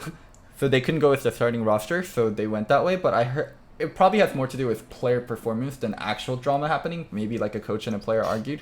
So it wasn't just Weldon being like trying to be smart. So what I heard happened was, right, Weldon was like, you know what you do in life is you stick to what you know. So he had Stixer doing laps in a pool. He was like showing him his swimming form. He was like, that's right, wax on, wax off. You go in, you go out. You become the water. You are in water, you are fish. You are like water. Breathe. No, breathe through your gills. Fish does not breathe through mouth. He was giving him all the ancient wisdom, the sage wisdom, you know. And the problem is, Stixer's like hands got all wrinkly from being in the pool too much, and then he couldn't get the right grip on his mouth, and he fucked up. So, you know what? It's unfortunate. Weldon was trying to coach him up as well as he could, but what can you do? What can we do? Yeah, that week was so crucial for CLG. Then they went 0-2. They went 0-2 in that week. Something is, if they'd actually continued on with the form they had there, because they actually ended the split pretty well, they even would have been a fun matchup. Yeah. Like, I would have liked to have seen them against TSM. Dude, it is so fucking tragic for them. TL and C9 look incredibly strong the whole split, and then they flip up last week where it actually affects CLG so much. Like, Equifox picking up those wins affected CLG. That tilted me. It affected CLG so much. Poor Weldon, poor Weldon. I actually don't think he did a terrible job this split. He did an alright job. Like, here's the thing: the first half of the split, he did a good job. Them staying with Darshan fucked them so hard. Odo Omne, Flame, just anyone, any European top laner, any Korean top, like just anyone. Oh, well, the sickest thing is, Anyone. like, here's the thing. You definitely can't take what Flame's doing on Dam 1 and say do it, because he's doing that because he's on a Korean team and he has a team set up around what his strengths are. But even just the level of Flame that you saw on FlyQuest and Immortals, they would already have locked up a playoff spot. Dude, they'd have been competing with FlyQuest and GGS for the 4th spot. They probably would have they probably looked very similar to GGS. Good mid, good top, and shaky 3 members. They would have been another version of GGS, maybe even by better. the way, that's the most fucked over player. And the 2 most fucked over players in the entire LCS this split, Crown, PoE. These guys got fucked hard. Because what's sad is they had really good splits. But it meant nothing. Absolutely nothing. You know, another thing? There's a very important streak that's continuing. Biofrost has never lost in playoffs before. He has never lost a best of 5 series in playoffs before, and that's still continuing. Yeah, neither have I. Brilliant. That's the sort of dumbass trivia there, isn't it? But it's true. He's never lost a playoff series before, and if they made playoffs, he would have lost one. But that streak has to continue because he lost. That bot lane's overrated though, Loco. How do you rate Bio? That's my biggest question. I think it's clear Stixay is bad, but Stixay is so bad, I think it's affecting my rating of Bio a little. So I'm a little bit puzzled on what I should think of Biofrost, the player. My problem with him is, and I even used to think this in TSM, is I actually think he's like a champion-specific player. Like, if he gets his picks, he's good. He can do stuff. If he doesn't, he's just invisible. And the reason why I say that, like, I always thought that even in TSM, is because he's exactly the sort of player, if you're in a team like TSM, who's going to get his picks. No one's fucking target banning you, the support in a team with Bjergsen, Double Lift. Like, no one's doing that shit. Like, you're on easy street when you're that type of a player. You've already got a sick player in your lane who's going to help you, direct you. And you get all the picks you want all game long. Brilliant. You're going to look your absolute best. When you've seen him on CLG, he's definitely looked worse. Definitely looked a step down. I know Stixay isn't double lift, so that's a bit unfair on that angle, but I always thought he was overrated when people were giving him like all-pro fucking selections. Stuff like, calm the fuck down. Everyone isn't an all-pro, you know, who's on the best team. Like, just chill out. So I still think he's a good player, but for me, he's like middle of the LCS, and if he plays well, he's slightly above. Slightly. Oh, another thing that's interesting to talk about is people are joking tank for Zion, obviously referring to Zion, the player from Duke in college basketball that's looking like a generational level player. And the funny joke is CLG already has Zion Spartan. So in traditional sport, if you're a bad team, then you get high draft picks and you can hit jackpot with a certain player. CLG was just tanking with Zion. So you can hit a jackpot with a certain draft pick on a certain star level player and kind of rebuild your org from that. Yes, of course. How do you think League of Legends teams like CLG that really missed the mark needs to be able to build up? Like, because a traditional, like, get your first pick of the litter on a great rookie is not a possible way for League of Legends or esport teams. Like, where does CLG go from here? I mean, to me, it's obvious. This is an example of a team, because they've already shown, Loco, they're not willing to spend big money. Like, they're not going to buy out massive players and get them a sick team like some of the other teams are. Like, you know what? Talk as much shit as you like on Clutch Gaming. They open the fucking checkbook and try to win. Now, they've done a really bad job of it, but they sign big name players for big name money.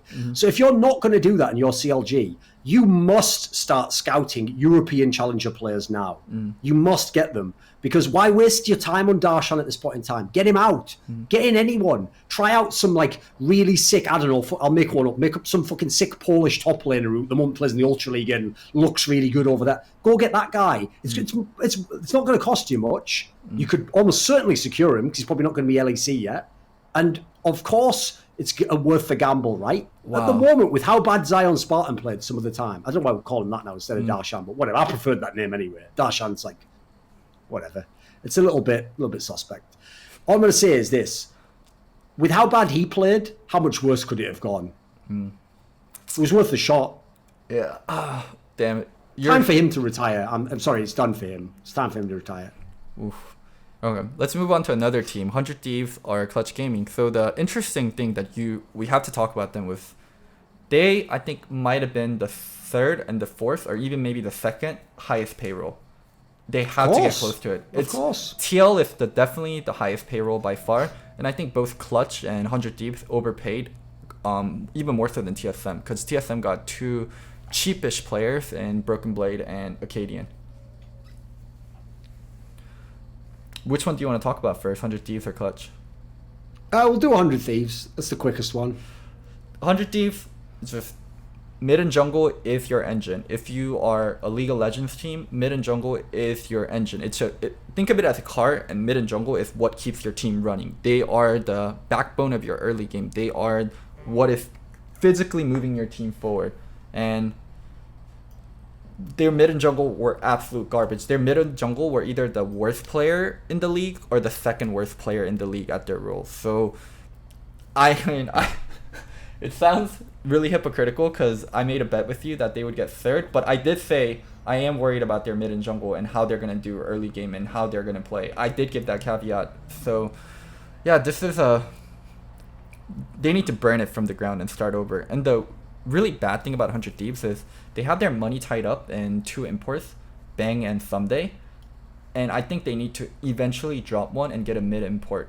So they're in a really weird situation where I don't think they should drop any players going into the summer, but in 2020, when that year is starting, they really need to make sure they have a mid import. So I think a lot of 2019 summer split for 100 Thieves isn't going to be looking at championships, but more so going to be looking at how do we put our team in the right position going into next year.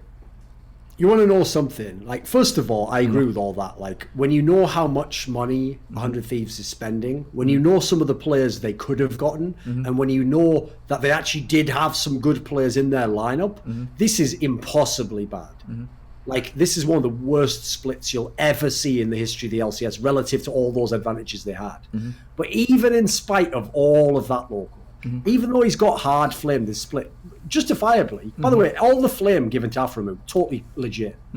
Totally legit. Like, not if you hate on him, if you literally tell him, like, kill yourself, yeah, that's unacceptable. If you just say, though, you know what, you're a really bad fucking support, you get caught all the time, you're a trash captain, you've done terrible shot call, that all seems true. But in spite of all of that, you know what, I would definitely not drop him as a player. What I would do is this, I would go to Aframu, I would sit him down, I would say this to him. I need to know now if you are 100% in on this. If you aren't, we'll find another team for you. We can facilitate moving to another squad. We'll trade your contract with someone. Someone else will take him. Obviously, he's an LCS level player, certainly. The point is, it's all on his mentality, because just like when Mithy was in TSM, I told you, it was no doubt in my mind, if he comes back to Europe and he has a good team, he will become a really good player again. Because I knew it'd fire him up again. I knew he'd get back into it. I knew he'd fix all his problems.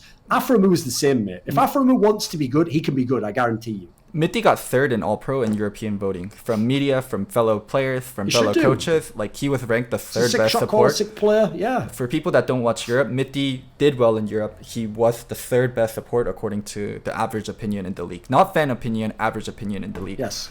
I agree with you with Aframu. I do think they need to really, like, check where Aframu's head at going into next year. And one thing that sports teams do that I think League of Legends teams really need to do is, on the final year of a star player, get a rookie in and make sure they're learning underneath the star player. If this is going to be last year for Aframu, make sure Stunt or whoever you have below Aframu is learning as much, because the knowledge they have is so fucking valuable, and it not getting passed on through your org is actually, like, it's a criminal, like, sin for an org to not pass on that knowledge to another player. So yeah, something that they should also look into if they feel like it's going to be the last year for Aframu. And also, they did not handle their PR situation really well with Cody Sun and Meteos. And also this year being an absolute failure, they have to be really delicate with, even if they were going to drop a player like Aframu, how they handle the PR situation. Because they're in, like, their standing in the community is really low right now. And, like, we drop Aframu for summer is going to be fucking, like, they're shooting themselves in the foot. So every move they needs a lot of careful thinking in terms of future, but also PR. Because here's the mad thing though, Loco. with a team with this much money, and by the way, it's still some good pieces. Like, you know what, Bang and Someday absolutely can still play in the LCS. They could still be good players even. But this is the big problem.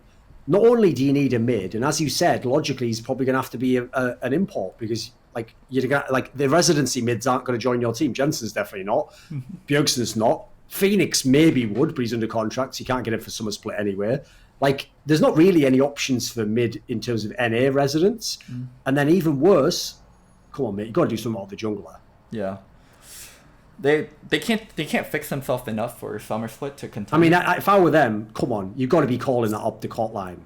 I'll take either of them. Either of them. You pick the one you want, I'll take the other one. It's like when you go on, you're just super horny and your boy's got that double date lined up and it's like, they're not bad actually. You know what? Who do you want? The blonde? Right, I'll take the other one. There you go. It's like, I'll take either. What do you want? Meteor Great? Send me Dardoch. They can't get mediums. They can only take on Dardoch. That's true. Yeah, I hadn't thought of that. Well, no, they could always go to Meteors and just like fucking bend the knee. They'd have to kick Probably and Afro to get Meteos back, I feel like. That's probably true. That is probably true. They can only get And also, by the way, just as with my old joke, another reason why it would be really positive to get Dardoch, Someday and Bang aren't going to have any clue what the fuck he's saying. Brilliant. That's a positive. That is a positive. That's a fun question. What do you think is going to happen to Dardoch? See, what's weird is he himself doesn't seem that frustrated that he didn't get that much playing time. Like, he seems almost to have accepted his fate in some bizarre way, which isn't actually a very positive sign in my opinion, because this guy 100% should be a starter in the LCS. I think absolutely. I think Dardoch is being more and more aware of how he's coming off to the public and how it's affecting his chances on being a team. After I did an interview with him, he told me, do you think I was too toxic? Do you think I was too toxic? I was like, no, you were fine. And then when I asked him to be a guest on Listen Loco recently, he's like, let me think about it. Like, it wasn't like he didn't want to come on. He seemed very hesitant because of how he's coming off to the public, and I think he's being more aware of that, and that's a sign of maturing. So 100 Thieves definitely could use him. I'm sure there's a lot of teams that could use him. Dude, a lot of Golden Guardians, yeah. Of course, yeah. 100 Thieves, Golden Guardians. If CLG wants to just reset again and try instead of Wiggly hasn't looked the greatest. Like, there's so many places where he could go, and he is showing signs of maturity. So I think he'll find a team. Maybe even for summer he'll find a team. Agreed. Yeah, let's talk about the final team that we haven't touched on, Clutch Gaming. This is also a team that spent fuck tons. Like, they pulled Huni away from Michael Fox. You know what? Let's just say this. Right, there's two Clutch Gaming. I'm going to get one of them out of the way really quick, and then we're going to talk about the other one, which is the real Clutch Gaming. Fuck whoever made that decision to make that composition for the last week where they were like, mid-led Cody Clutch is in the mid now, and Cody Son is back. It's like, hello, League Office. I'd like to report match fixing. Someone's trying to throw the games.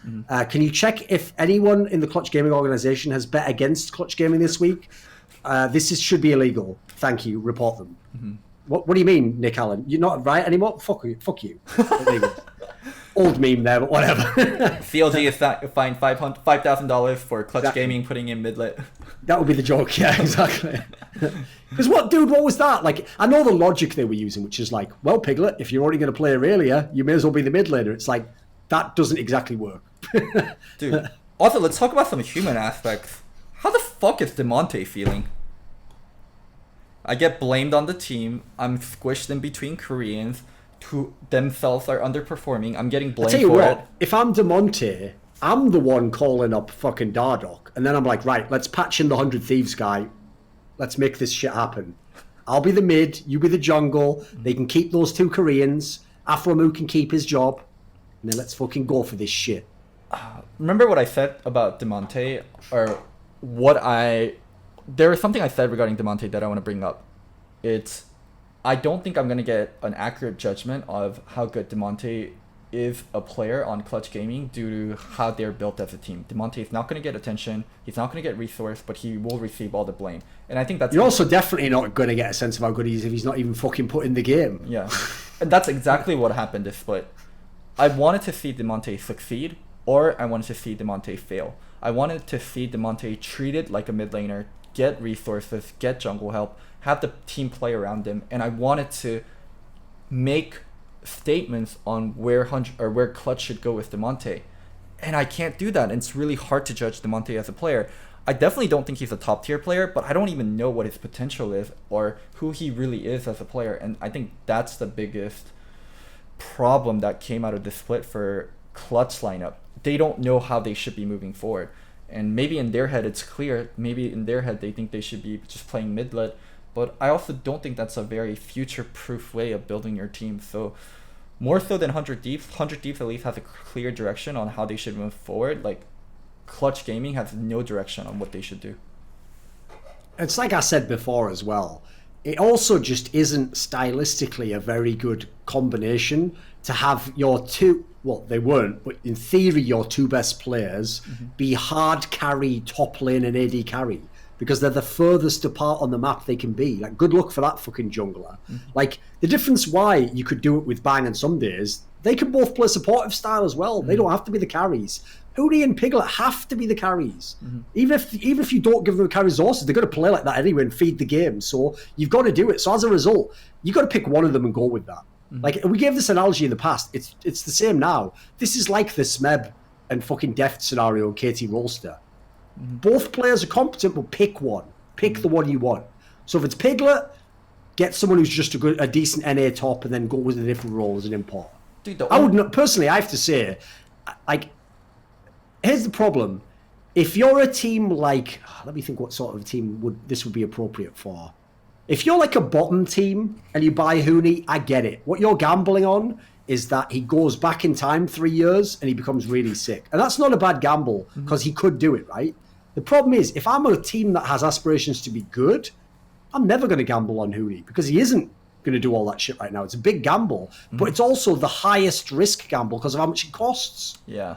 So I think I hope teams have learned their lesson now. Don't sign Huni. Oh. Man, I don't think Huni, after this year, let's say Clutch has another disappointing year, does Huni not get signed? I think he'll get signed by some team, but I put it this way, whichever team it is, I hope they don't plan on winning the LCS. Maybe he just goes back to Korea and pulls like a Kakao or a Mickey and plays in Academy or Korean Challenger. I think players that fail overseas... I'm sure he could be on a starting team in Korea as well. It's just the problem is whether or not coaches think he has the wrong attitude or something, you know. Yeah. All right. Well, let's finish out this episode. Any final words? Any final topics you want to touch? Not really. The problem with this episode is, like I said, there was actually so much meat of like the actual season to talk about and stuff like that. So as a result, that mixed with the fact there was no guest for me to turn against you, there wasn't actually that much flame. It was a lot of just analysis of the game, you know. Yeah. So whatever. We figured we'd just give you guys one episode that is just analysis, and in the next episodes we'll be back to talking absolute shit. So. Welcome. Yeah, my bad on not getting a guest, but I also really enjoyed the one-on-one episode because a lot of time when we have guests, like, I want to be polite, and if me and the guests are both about to talk, you can't talk as much. Sure. Yeah, like, what, you talk first, because Doran definitely won't do that, so I have to be the polite one. So I do it sometimes. Sometimes. Here's the thing you don't realize is the times I do it is when I know the guest. There's two reasons I do it. Either the guest is very shy, or there's someone who has a tendency to have to agree with people, and if there's someone who agrees with them, I want them to go first every time. Like, I don't want them to be influenced by what we say and then feel like they have to agree, or if they're really shy, you just got to get them involved because they won't speak up. But tell you what, if there's someone who can get in there themselves, fuck them, we're all competing, there's only one ball. Tell you what, I want to take some shots from the outside, and I'm making it fucking rain. I don't care if you're open. I'm making it rain. When you, me, and the guests are on the show together, we're a team, Doran. We want to make... Oh, we're a team, yeah. And when we win, you can all go, thanks, MVP, and I go, no problem. Okay. Hope you enjoyed the piggyback ride. Right, there you go. All I'm saying is this, Loco. I'm like classic Kobe Bryant. I have more confidence in myself taking a shot with three guys draped all over me than some fucking guest taking a shot nervously while he's open on the other side of the key. I'll just take this shot, mate. Whatever, you would have missed it anyway, so there's the analogy for you. Alright, let's close the episode. Thanks.